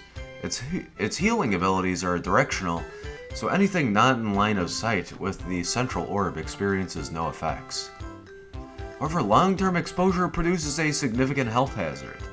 As the locket heals damage, it optimizes the body's natural systems. Resistance to diseases and toxins is increased by 500% compared to accepted LD50 or death rate values after a total of 10 minutes of exposure and 1000% after 15. I actually remember this one, and it has cool synergies, but it is fucking cursed too. After 15 minutes of exposure, muscular systems begin optimizing, increasing strength and pain tolerance by 200 to 300%. All other systems continue to optimize. Class D personnel exposed to the device for over an hour total began mutating into a shapeless mass of tissue. The conversion time accelerates with continued exposure to 427. So you just want to wear it long enough and then remove it. You're good, and just never use it again. The flesh beasts, so named due to their appearance, created by 427, are incredibly aggressive, attacking any and all personnel on site with lethal results.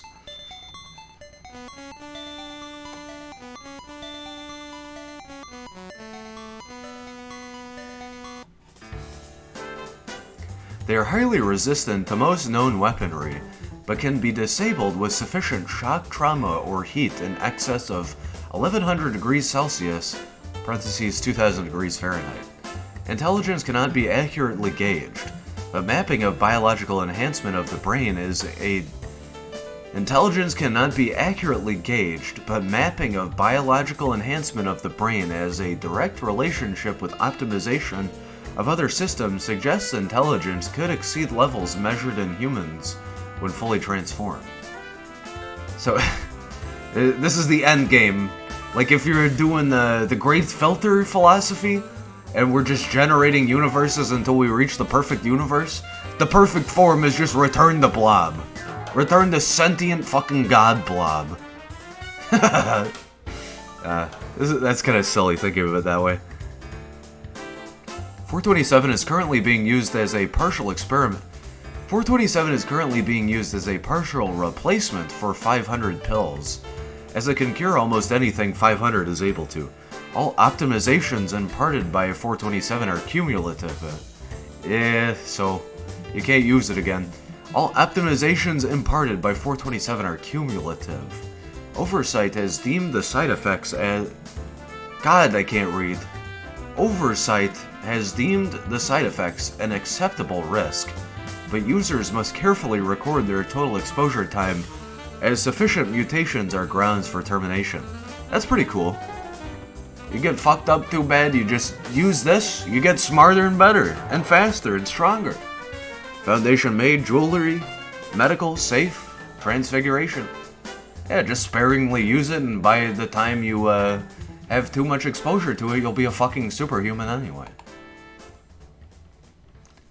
Alright, here's 136. I'm loving the Yu-Gi-Oh music tonight. Yu-Gi-Oh music.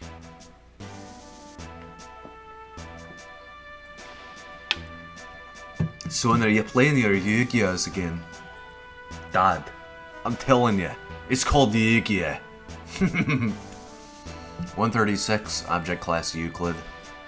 Object Class Yu-Gi-Oh! Special containment procedures. No extraordinary containment procedures are necessary. 136 is to be kept in a standard 10 meter by 10 meter by 10 meter concrete containment room. 136-1 is to be kept in a locked, transparent plastic case, measuring 0.5 meters by 0.5 meters by 0.5 meters, placed on a table in the center of the room. Video surveillance is unnecessary when 136 is not being actively examined. As of Incident I-136C, see Incident Reports. Only Class D personnel may enter the 136 containment chamber more than once in any 30-day period without special authorization from Director Blank. Description: 136 has no effect on non-humans. 136 describes two phenomena. 136-1 is of variable appearance, but generally manifests as a crude clay, wood, metal, or cloth doll. Usually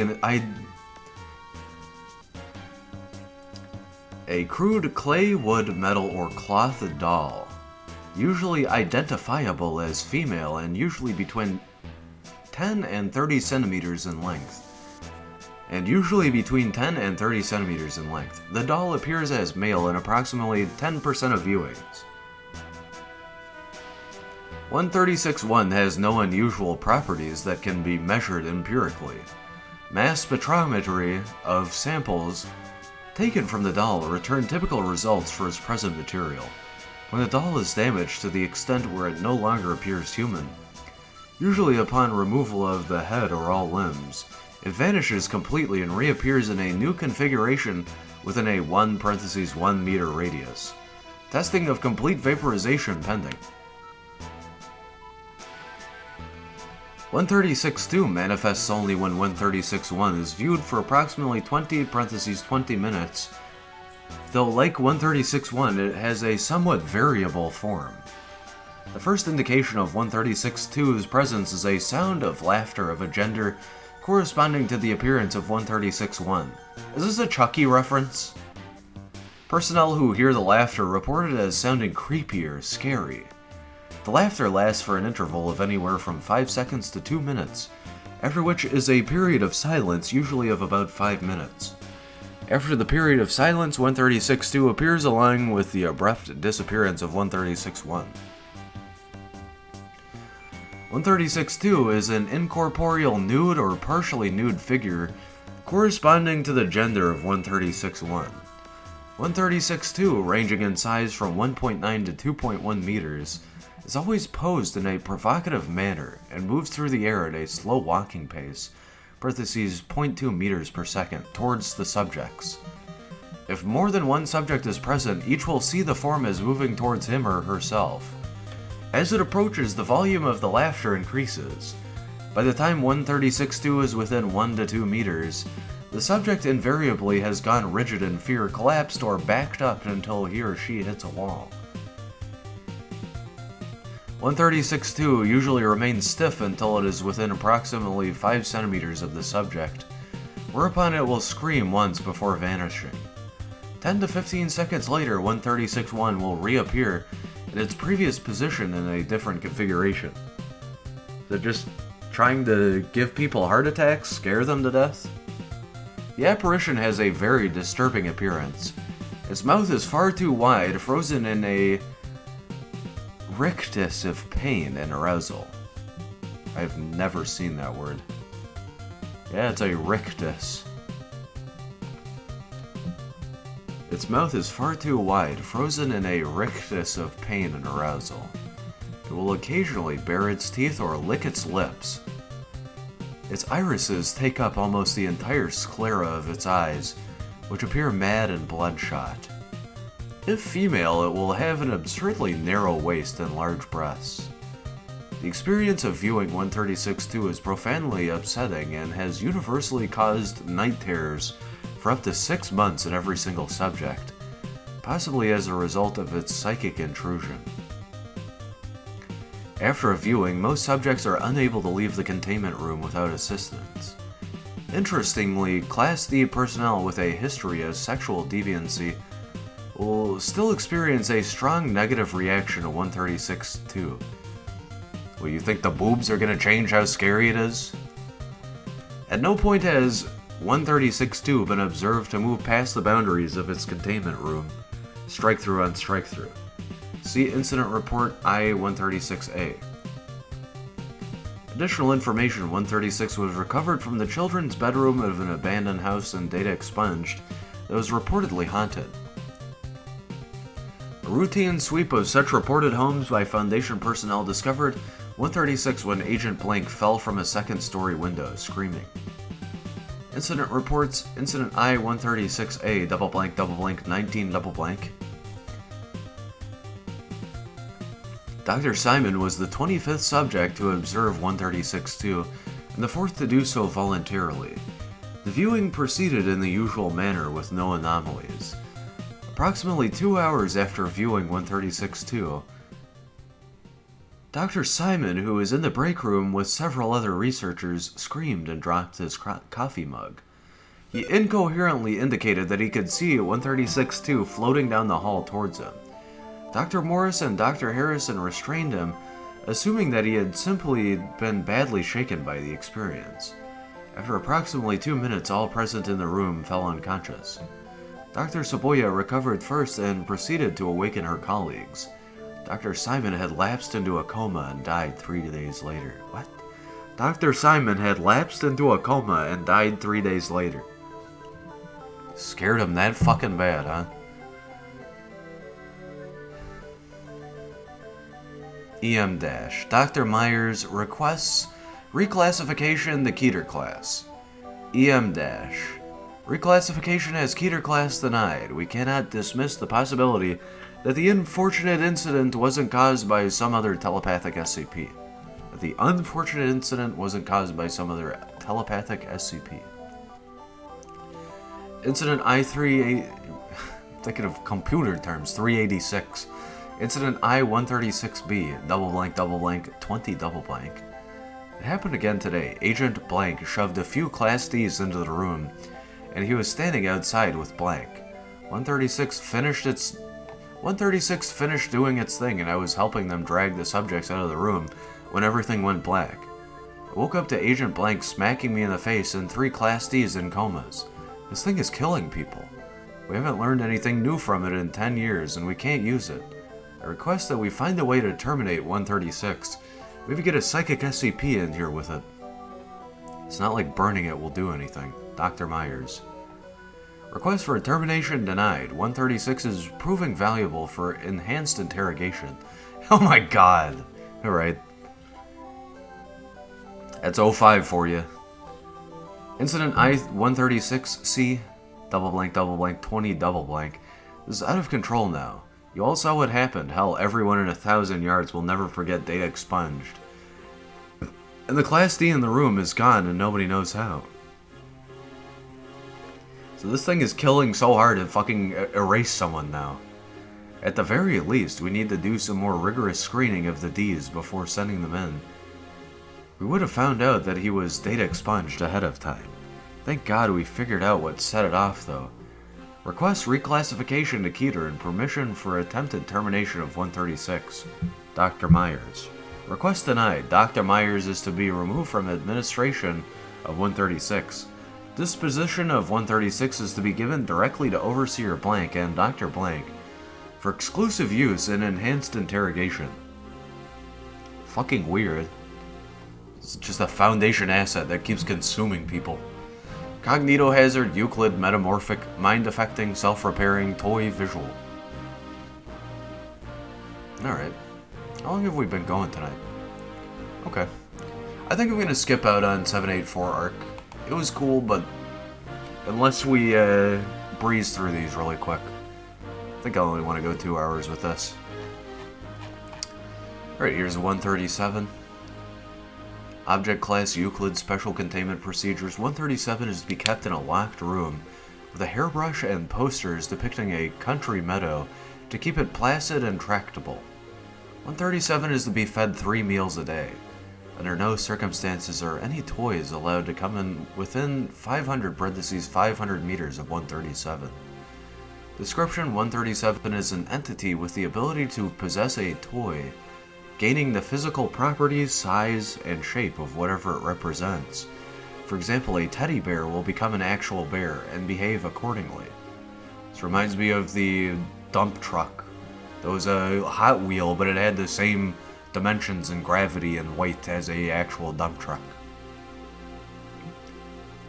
137 cannot possess any miscellaneous object, only toys. It sounds like a really cool stand ability or something. The observed range of 137's possessive effect is 250 meters, but until further testing has been accomplished, 137 is assumed to have a maximum range of 500 meters from its position. It's a little variable on its maximum range. 137 was first brought to Foundation attention after a series of bizarre deaths and incidents involving children. Oh no, please don't be a child death one. I hate these. The deaths were determined to be too random to be a serial killer, and Foundation agents were sent in to investigate. It was located after an interview with a young girl suffering from post-traumatic stress disorder after a naked man had appeared in her bedroom. It was encountered in the same neighborhood in the form of a gorilla. 137 was then tracked and finally captured when it possessed a stuffed pony doll in blank blank and was chased into the nearby wilderness. 137 was tranquilized and extracted to Site-19 by helicopter. Testing has shown that 137 takes on the characteristics of the toy it possesses, but only as a child might perceive it. A toy soldier becomes a violent, well-armed man. A toy gun fires bullets. A toy lion attacks and kills humans. However, it lacks true intelligence. It shows no sign of long-term memory, nor any capacity for learning or abstract thinking. See Interview 137-1. For more information, please refer to Experiment Log 137. Okay, that links to a separate article. I mean, it's kind of cool, yeah. It just sounds like some kid's stand ability in a future JoJo part or something. Reminds me of Rinku a little bit. And also whatever the dude that references Rinku is in Hunter x Hunter. Addendum, Interview 137-1, Interviewed 137, Interviewer Dr. Blank. Forward. Interview took place to determine what 137 is. Interview took place to determine what 137 is and why and how it possesses toys. Begin log, Dr. Blank. Good day. 137. Hello, I'm Princess Blossom. Are you my prince? Doctor. No. Now can you please tell me what you are? 137. I am a princess. I am the prettiest princess in the whole world. Me IRL, chat. That's me IRL. Doctor, where did you come from? 137. I live in a castle. Are you my prince? Further questioning yielded similar results. End log. Autonomous, co-authored, Euclid, Metamorphic, SCP. That's kind of silly. Okay, immediately I see chemically induced comatose state. Item 138. Object class safe. Special containment procedures. 138 requires minimal containment procedures. For humanitarian purposes, subject is currently being kept in a chemically induced comatose state. This links to hypnotraline. Hypnotraline? I don't know. This is Marshall Carter in Dark. Interesting. Well, there's the entire article if you want to pause. I'm not going to read it. It's also one of the Doomsday articles I saw in one of the tags. One of the, like, Jam Doomsday articles.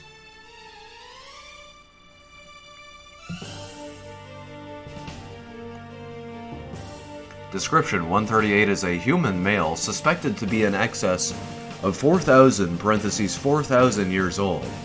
Subject is approximately 1.5 meters in height, emaciated and wizened. 138's precise origins are unknown. Subject was discovered in 2006 in an Egyptian tomb located near Tutankhamun's tomb, unearthed in 1922, sealed inside a sarcophagus. When a living being was discovered in the tomb, the Foundation was alerted by one of our sleeper agents assigned to the International Archaeological Association. Subject was immediately moved to Sector 37 for investigation by the lead research science team there. Physiologically, 138 should clinically be dead. Muscles and internal organs are in a severe state of atrophy, and although the subject's bioelectromagnetic field is stable, his nervous system is also severely debilitated. Subject also exhibits evidence of a large number of fatal wounds, some possibly accidental and some blatantly Subject also exhibits evidence of a large number of fatal wounds, some possibly accidental, some blatantly deliberate, whether inflicted by the subject himself or by others. There's no obvious scientific explanation for his continued living state. Although other SCPs have exhibited... Although other SCPs have exhibited accelerated regenerative properties, allowing them to resist death, 138 has no such abilities. His body does not regenerate damage, but simply continues to function despite lethal injuries. This stretches to wounding blows, although anything that would completely destroy the body proves ineffective. Huh. This dude has meditated so hard he just became adamantium. He takes small cuts, and that's about it. You like try and smash him, it's too late. Oh, is that him? Alright. Those are the two links. That was 5946 and 5760. Again, just scrolling in case you want to pause in the VOD.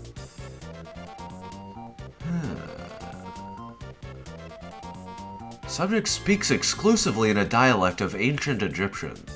Communication using a civilian translator has revealed very little about the subject's past, though it would appear that he was buried in the tomb for an unknown religious purpose. Due to his severely injured state, 138 is in a constant state of agony, and has on numerous occasions insistently requested humanitarian euthanasia. No successful method of termination has yet been found, despite various and varied attempts, both official and unsanctioned.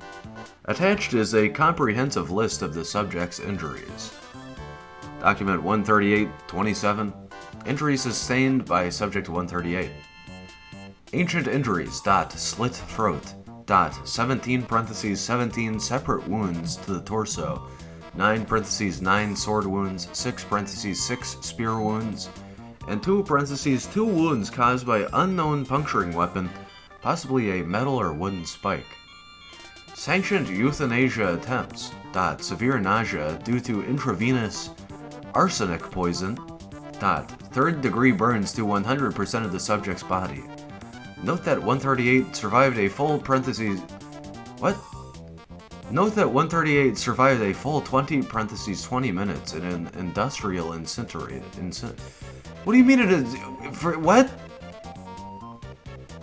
Oh, you're saying that's the duration of the incineration. I was thinking like, oh, he died. What? 3rd-degree burns to 100% of the subject's body. Note that 138 survived a full 20 minutes in an industrial incinerator. Several internal and nervous system damage from electrocution attempt. Unofficial euthanasia attempts by non-research personnel. Tracheal trauma due to extended strangulation attempt. 2 gunshot wounds to the head causing severe cranial trauma. That sucks.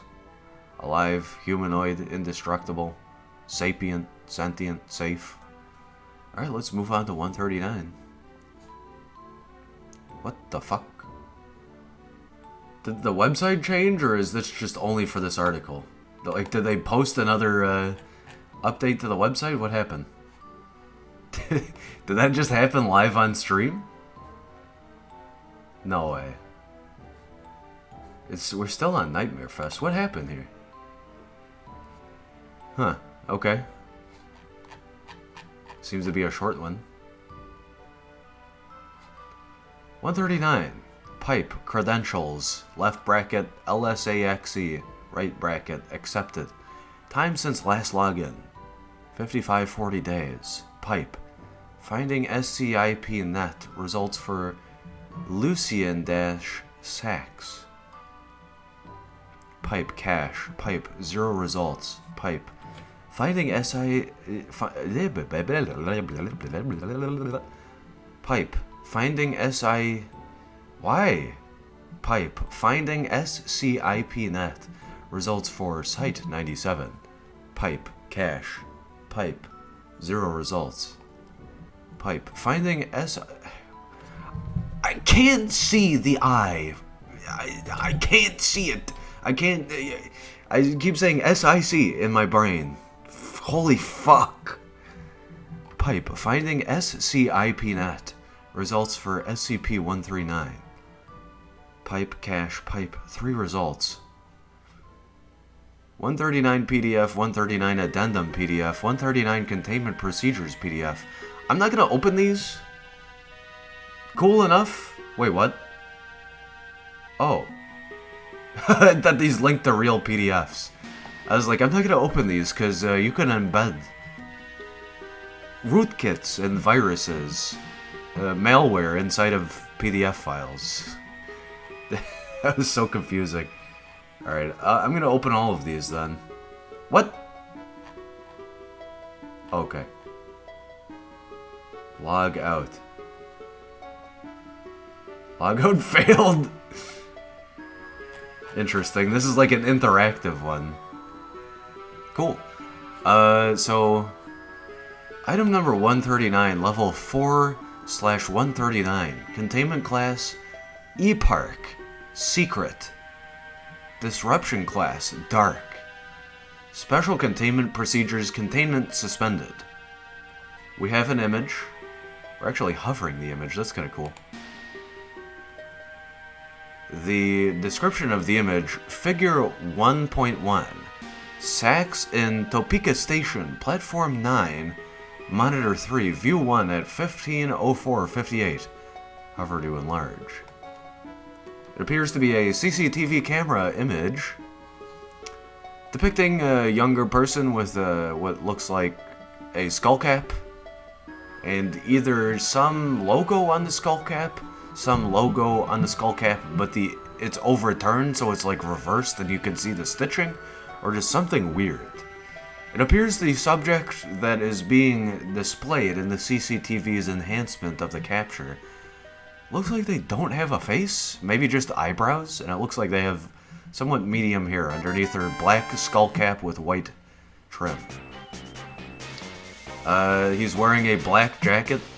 Presumably whoever this is, they're wearing a black jacket. Looks like a North Face jacket, honestly. Can't really make out the logo. And what appears to be just like slate gray pajamas or slacks with, I'm assuming pajamas because it looks like there's a little bit of pajama ties at the end there. Yeah, there's a box over the subject's face, which is to demonstrate an enhancement of the image. In the bottom left, we see what appear to be two people in fine dress, both wearing ornate coats, and the woman in particular wearing several series of fancier coats with a white plumage at her breast. Looks like she also has a purse strap underneath one of her coats. And yeah, she's wearing what appears to be like Robin's egg blue. Just a bunch of coats. Coats and overcoats. Her eyes are censored out with a black bar. But she is a, I don't know, white European lady of maybe like 40 or 50 with cropped, short, pulled back blonde hair, or maybe just really short blonde hair without being pulled back. She's smiling at what appears to be at her husband or whomever this is. Another person who, it's a bald man, white, and has just what appears to be a leather coat. The subjects are near train tracks. It appears to be a typical train station crossing area where you can stand and wait for a train. There's yellow pattern brackets to demonstrate how you probably shouldn't be close to the edge of the tracks. We can make out the silhouettes of people in the distance. One person also wearing a beanie or a skull cap, a coat, what appears to be a backpack, or maybe that's just a trick of the light, pants, shoes, and then another figure who may be wearing a coat. Can't really make out much else aside from like something slightly lighter, maybe an effect of the camera, and maybe shoes. Further out, we can see shadows of maybe an overhang of the train station area, and even further back in the distance at the horizon, we can make out a dark corridor, presumably where the train would go underneath an overpass or something. And then to the far right is just a very large black object, what appears to be a wall. Yeah, train tracks, rocks interspersed in the tracks, typical tracks. I don't even need to describe the color or anything, but really just like really black steel gray stretching into the horizon. There's two sets of tracks, it appears, and also track repair equipment, or maybe track diverging equipment. On the left hand side we can discern another terminal, pretty much identical to this, but with what appears to be maybe like a stylish stone brick building with somewhat arched vertical brackets? I don't know. It's Jesus. It's interspersed with openings, so it's like a tooth of a comb, this building. And then further out in the distance, what appears to be like somebody standing there, all the way out there actually. Looks like someone's standing there, maybe another person behind the large box enhancement of the image of our subject. And also maybe what appears to be a storefront, a gift shop, whatever. And then stairs or a ramp leading into the train canal corridor. I don't know why I said canal. Train corridor with what appears to be maybe a turnstile to the left of that area. And, just blackness to the left, looks like further walls. The name of the image is last-encounter.png. Last encounter. Definitely does look like CCTV image. Description 139 designates the disappearance of Lucien Sachs, formerly a Foundation-employed security specialist. Sachs had, until 139's occurrence, acted as a consultant for Site-97 on the matter of esoteric reanimation methodology. Cool. 139 is considered anomalous both due to a persistent info hazard encountered following its occurrence. Reference 1. See the constructed timeline below. Can you see that properly? Yes. And due to the cutoff of information pertaining to 139 after April 4th, 1978.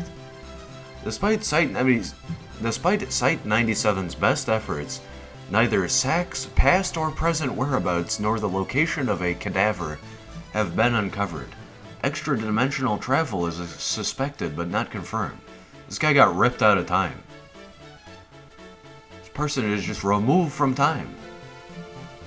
No primary suspects which could be responsible for 139 have been identified, owing to the largely inconclusive results of investigative efforts. As such, 139 is currently considered a cold case and is expected to continue indefinitely. Reference 2, as determined by the Site-97 Forensics Board. Timeline of events, March 5th, 1978. Sachs clocks in at Site-97 and declines usual chatter with personnel at the front entrance. I don't know how you pronounce this, but I'm gonna say G. I hope that I'm pronouncing that right. I'm not too familiar with this type of term, but I'm aware of how they work. So G enters here, I think. Here? G enters here office and does not exit for the remainder of the workday. For a period of 12 hours, Sachs queries 42 SCP net entries pertaining to thaumaturgic workings, global ley line activity, and available research into weigh and knock techniques. So, thaumaturgic curiosity, they had a mission. This idle activity contradicts here otherwise exemplary productivity record and raises concern among Site-97 staff. Sensor agents are dispatched appropriately. Could be curiosity, I guess, with that much information at the access to your fingertips. No further anomalies occur until Sachs is punched out and arrived at Here residence in suburban Albany. By 10:45 p.m., G vacates Here residence, presumably on foot to avoid detection, and exits the city limits. My apologies if I'm pronouncing these genders wrong. I'm just not well informed enough, but I'm trying. March 6th. A paper trail of bus and train tickets suggests Sachs traveled approximately 2,000 kilometers to Topeka, Kansas, arriving at 12:15 p.m. Of note, interviewed civilians occasionally describe Here as that traitor when recounting this 18-hour period. Reference 3. Despite this, no sensitive data leakage pertaining to Here employment at Site-97 was discovered. This feels more like a fucking FBI article or something. Just a weird CCTV and like documenting an internal employee type of shit. March 7th to April 4th. After Topeka, the paper trail terminates, and reports of Sachs's location during the following month become increasingly irregular. A car she is believed to have rented is sighted in Salt Lake City, Utah, and Lubbock, Texas, on March 10th and March 15th, respectively, although the windshield and rightmost taillight shattered between the two cities. She is last documented in Tucson, Arizona, after residential police implicate here in a resist and flee incident on suspicions of vagrancy. Can you see this proper? Yes. Reference for this police report was filed on April 3rd at 3:48 a.m. and is considered the last documented sighting of Lucien Sachs by the public. On April 4th, sensor agents embedded within the Tucson USPS removed the following letter from the mail pool. To the ones I'm running from, I hate you. I hate what you've done, and what you're doing to me, and what I think you did to the others who ran. I hate how I'd find lenses in the eyes of paintings and strange fingerprints on my belongings. I'm curious by trade, but you've really got me beat. I'm not the first to run, but I might be the first to break free. I'm going someplace without cameras or fingerprints, something you can't follow. It was fun while it lasted, but you lost this one, and soon I'll be back and you're gonna lose more. The Hand's always been welcoming to people like me anyways. This links to Serpent's Hand Hub. This seems to be an overarching article. So this is 139 addendum.pdf in a second here. I figured this would be kind of a big one. I wonder if this is like in through thaumaturgy references? I like those, they're very interesting. Same with the alchemy ones. I think they went full bug out mode. They decided to leave the Foundation. They wanted to gain thaumaturgic powers as they left. Addendum.139.1 139 officially concluded on April 27, 1993, when a minor structural failure revealed a small air pocket within Site-97's concrete foundation. Although this led to a temporary lockdown due to the destruction of Site-97's courtyard, integrity was eventually restored. Models of the air pocket prior to the structural failure indicated it resembled a prostrate human body, fitting Lucien Sachs's height and build. After the initial excavation, the following personal effects were discovered. The necrotic flesh of a heavily decayed human cadaver and several human bones, most pulverized by the aforementioned structural failure. A Foundation keycard for a Site-97 security specialist, ID number scratched out, suggesting deep shame. A forbidden thaumaturgic ritual to preserve its user's spirit after their death. A map of ley line positionings in the contiguous United States, often referenced by enemies of the Foundation. A circle had been drawn around a nexus on the U.S.-Mexico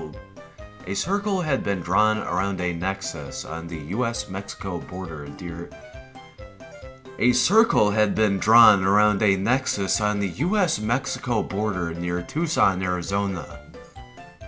Sachs's cause of death is believed to be terminal dehydration, following several days of entombment. During the investigation of this air pocket, Site-97 excavators punctured a secondary cutout hidden within the concrete. Due to the considerable strain that excavation would put on Site-97's foundation, this cutout has not been analyzed extensively. What can be determined, however, is that it contains a large number of partially decomposed human eyes, believed to exceed 1,000 in total. So, I can't fully comment on this, but this seems to be some type of ritual where you give significance to observation objects, and then thaumaturgically you just want an air pocket so you can continue to speak your thaumaturgic intent, I guess. So he hollowed out an air pocket and a ley line to gain basically maximum mana at the right time, and then had his observation units observe him expiring so that he could continue to hold or entangle his soul, basically. So that he would... Sorry, G. My bad, G. G had this containment procedure for themselves. G used observation implements to ensure that the soul was self-sufficient, basically. That it wouldn't just disperse and reincarnate, I guess, in this context. So, yes, the Thousand Eyes is definitely a deep reference. You can find stuff like that even in, like, Bloodborne. I think there's, like, a major character that does something like that and turns into a boss. The concept of many eyes observing... Very powerful in thaumaturgy, I would assume. Sorry for misgendering. Perforations within the concrete would have allowed these eyes to observe their target on all sides until G expired. So yeah, it's basically a type of sorcery ritual where you... the number 1,000 has significance as well, but you just try to obtain as many vectors on the esoteric aspect of whatever your intention is. So this person's intention was to maintain lucidity and sentience and form upon death. And again, you reinforce that with like meta prayers, I guess, as you're dying, I think is the thought process here. Pipe credentials, left bracket LSAXE, right bracket. Cleared to view SCP-139 containment procedures.pdf, pipe cache, pipe proceed. Archive containment procedures 139 Omega is presently being tracked, observed, and hounded by Site-97 deep cover personnel. Via unanimous O5 vote, the Tucson Leyline Bridge has been rerouted to Site-97's foundation for the interim. Update. Greater containment effectuated. Protocol All Eyes on Lucian rescinded. Project Loose Ends in progress. Site-97's full capabilities have been directed towards the neutralization of 139 Omega, who remains at large post-mortem via knowledge it is stolen from Site-97. Following a breach of its containment area beneath Site-97, see SCP-139 addendum.pdf. 139 Omega has demonstrated robust mobility and incorporeality, rendering it difficult to track and recontain. Fortunately, it has a habit of sticking its nose in places it does not belong. Logout failure. Ethics Committee review of 139 Omega's containment procedures have generated unanimous approval. Overwatch Command is in agreement. 139 Omega's crimes are many and unforgivable. Site-97 took 139 Omega in. They provided it with safety, community, and purpose, and it has shunned all of those. This is why on the other side of that way, it found nothing but concrete damnation and the all-seeing eye. Fuck. I mean, they really traded so much for this, just to reach this level. Alright, attempt to log out again. Logout, logout failed credentials, left bracket LSAXE, right bracket, have been invalid for 5540 days. Logout failure. Death will not bring you a peaceful end, as you may have hoped. Not when your hunters have torn at the veil for 15 years, without your meddling and come away with weapons to kill only you. We're a bleeding-edge research and development facility, first and foremost, and we're never taken kindly to traitors. Okay, I'm gonna get out of my chair for this one. Get out of your chair. Revoking credentials, left bracket LSAXE, right bracket permanently.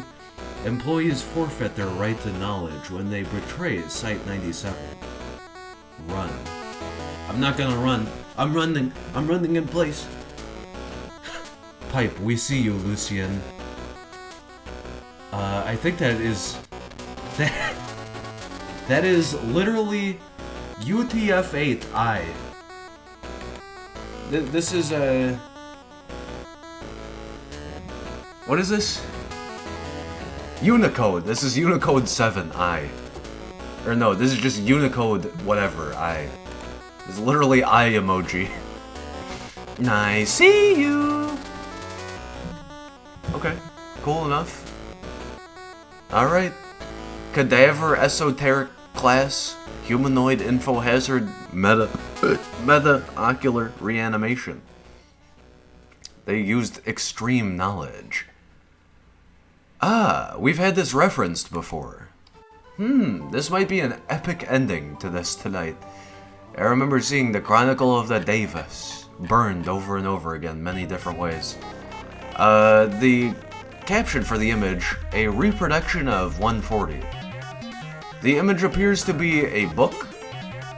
It says a Chronicle of the Daevas. Daevas, or Daevas, or Daevas, or Daevas. Meaning, basically angels or demons, to summarize. The image is of a red to black book.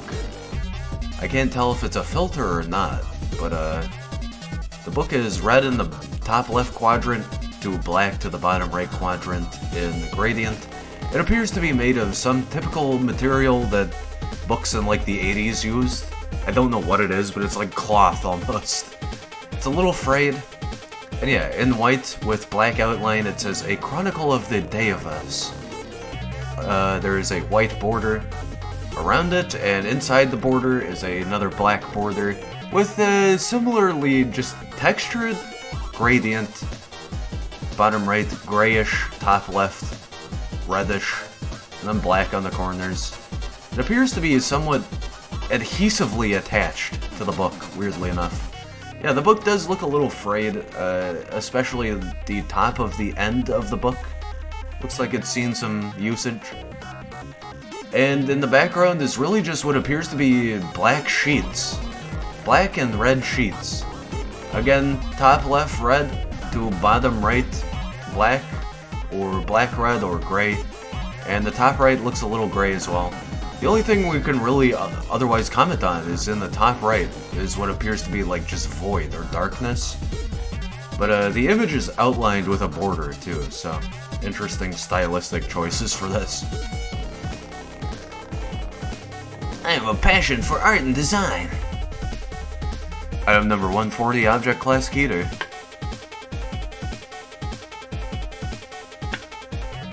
Special containment procedures. 140 must never be brought closer than 15 meters to any source of standard ink, human blood, or other fluid suitable for writing. Any contamination by blood or ink must be reported immediately. Any remaining copies of 140 created during the initial printing must be found and destroyed as soon as possible. Only 140 is to be preserved for purposes of study, early warning and cataloging, and recording possible SCPs derived from its subject matter. Bye, gotta go. Thanks for keeping you company, of course. Thanks for dropping by, Capital Turtle. I hope you enjoyed, and I'll catch you later. Hope you had fun. 140 is contained at Site 76 in a sealed vault containing a single desk. At this time, no research is to be carried out upon the original 140. Researchers are to read from prepared copies not bearing any signature of its author, which lack its properties. In the event of approved research, 140 may not be removed from the vault, and readers may not be in contact with it for longer than 9 hours. Access requires written approval from the head researcher for the explicit purposes of testing. An armed guard stationed outside the vault will meet any attempted theft with deadly force. Should any personnel begin displaying obsession with 140 or signs of possible memetic contamination, they are to be issued a Class A amnestic, false memories implanted as necessary, and transferred to another project. Transferred personnel must be monitored for signs of relapse. Description: 140 is a modern hard copy book with an unremarkable black binding and an unknown number of white pages. The book jacket is missing, but the title, A Chronicle of the Daevas, is clearly legible. The book jacket is missing, but the title, A Chronicle of the Daevas, is clearly legible. The inside cover is signed by the author, whose name is indecipherable. The text is copyrighted 19 double blank. Careful examination reveals there are far more pages between the bindings than could be contained within them.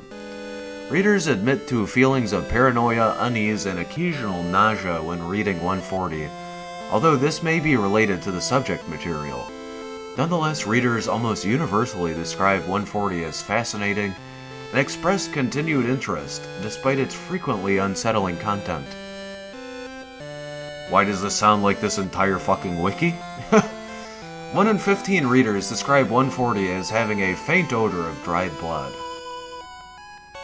140 is a detailed account of an ancient civilization originating in what now is... 140 is a detailed account of an ancient civilization originated in what is now south-central Siberia, identified as the Daevites. Although, like all cultures, the Daevites evolved and changed over time, they appear to have exhibited unusual continuity. Universal fixtures of the Daevite culture in all periods included militarism, conquest, ancestor worship, urban centers ruling over large slave populations, gruesome human sacrifice, and the practice of apparently efficacious thaumaturgic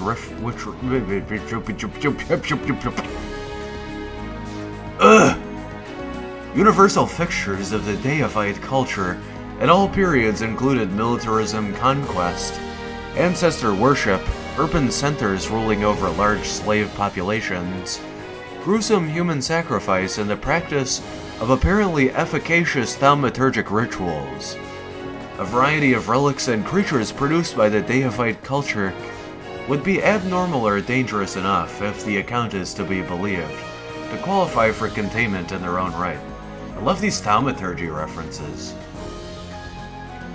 If 140 comes into contact with any fluid suitable for writing, including human blood, the account of the Daevite civilization's history expands. Human blood appears the most potent of possible writing substances, but in any case, the amount of new material does not correspond proportionately to the fluids introduced. Although these new segments sometimes include new descriptions of rituals or cultural traits, or illustrations of previously covered material, they more frequently include new, more recent accounts of information chronicling the continued history of the Daevite civilization, or descriptions of new individuals and artifacts. This is like thaumaturgic SCP Wiki, huh? Formerly decisive defeats become setbacks. New persons and events are inserted. Foundation archaeologists have discovered corresponding new artifacts and traces of the Daevite civilization in applicable locations and strata, in some cases found in dig sites that had already been thoroughly explored. This book just fucking appeared out of nowhere because of fucking thaumaturgic meddling. Someone out there made like a meta-thaumaturgy Bible. I hate to call it that, but like a thaumaturgy cookbook. Some thaumaturge out there made a thaumaturge cookbook. And it's just generating anomalies. Although at times the Daevites were a collection of city-states, they appear to have consistently returned to imperialism under a theocratic aristocracy, parentheses, the Daeva, or Deva, practitioners of cannibalism and thaumaturgy. Although initially Foundation researchers believe the Daeva to have been a hereditary class recycling the names of noteworthy individuals, evidence in the events of single blank, double blank, 20 double blank now suggests that the Daeva possessed preternatural longevity as a result of redacted. Were you talking about like real life Daevas, like what you see in religions? Several researchers, notably Professor Blank, have concluded the Daeva were so divergent from modern humans as to be a separate subspecies, a conclusion supported by graphic representations within 140 and data expunged. This is very fascinating. 140 is remarkably detailed by the standards of a primary source, seeming closer to a biography than a historic text. It includes lurid descriptions of sacrificial rites, battlefield descriptions, daily life, and the life stories of various noteworthy individuals, including quotes and dates of birth. Over triple blank, distinct individuals have been identified, including the individual presently termed 140A, of which only double blank are accounted for by recorded deaths. Foundation archaeologists have discovered sites containing ruins consistent with the supposed Daevite culture in various locations across Siberia, northern Iran, and Mongolia. Artifacts and traces of intercultural conflict and contact have been discovered as far west as the Carpathian Mountains and far east as northern Pakistan and China. These include SCP redacted. This sounds like a progenitor to humanity. Maybe like a ancestor species that was similar. Maybe bred with humanity and was of a higher plane. I mean, if they're thaumaturgic and live with vigorous integrity for unknown scales of time, skeins of time, definitely fits that description. Not quite alien, but definitely alien enough. Alien human. Addendum 140A. 140 was originally found in the office of deceased historian blank blank. The previous owner was discovered in his office at blank university, having expired from self-inflicted lacerations on both wrists. I had a feeling he'd kill himself just for the fact to preserve more information in this. There were no traces of Blank's blood in the office. Blank's colleagues claimed during interviews they discovered a note in faded ink in Blank's handwriting next to 140. All witnesses were administered Class A amnesiacs and false memories implanted. Blank's note read, "I have to know, I'm sorry." He was just like keeping himself on the verge of consciousness until he died reading it. All texts within 15 meters except several books relating to the history of the region were blank, so it eats ink. The remaining books now included accounts of supposed interaction between the Daevite civilization and the subject cultures or applicable discussions of Daevite history and culture. So anything that's like an exegesis of Daevite still stays integral. Anything else is just completely erased. These texts were confiscated. All printed forms and media were blank. All pens, printers, and ink cartridges were empty. This is a fucking library? Addendum 140B. Although 140 was published during the 20th century, the tone of the book suggests it is a recounting event. Although 140 was published during the 20th century, the tone of the book suggests it is a recounting of events, individuals, and practices experienced firsthand by 140's unknown author. Foundation investigators have tracked 140's publication to the data-expunged printing house in a batch of double-blank copies self-published by a wealthy individual hereby termed 140A. 140A's signature on the contract matches the strange signature inside 140. This is probably literally the dude that transcended the mortal coil in the last one, found a host body to reincarnate in with his consciousness still intact, and then just like went back into the past somehow, and has been causing temporal events through thaumaturgy. Yes, I see. Yes, I'm quite rich. I'm also fucking magical. Type of shit.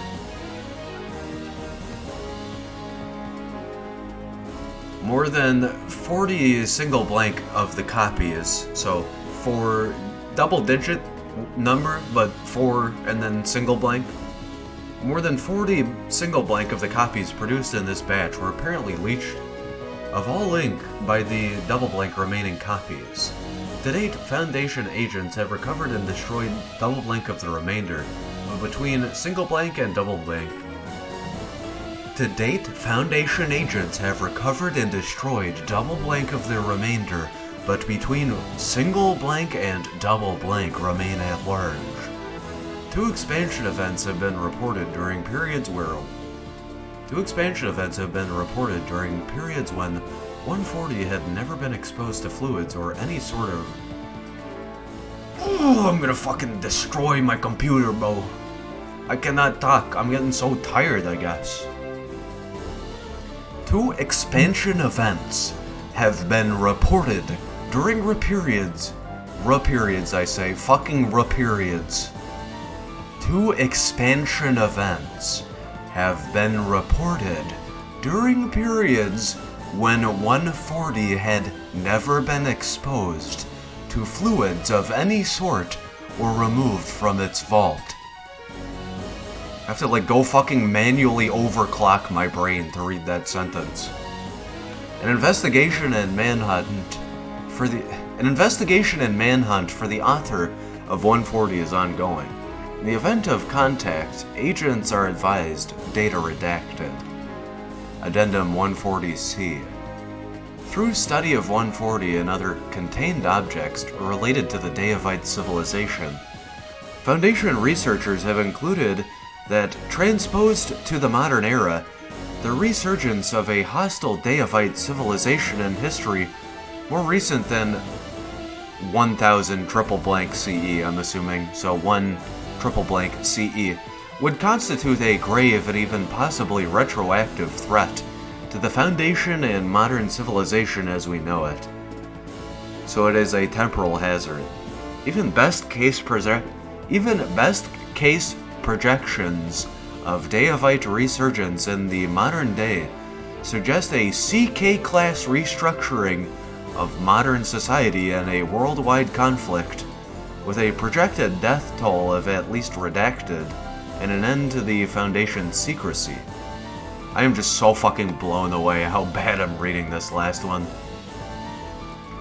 Addendum 140D, Addendum 140D, Blank's journal, found on his home PC and data expunged, indicates that upon his initial...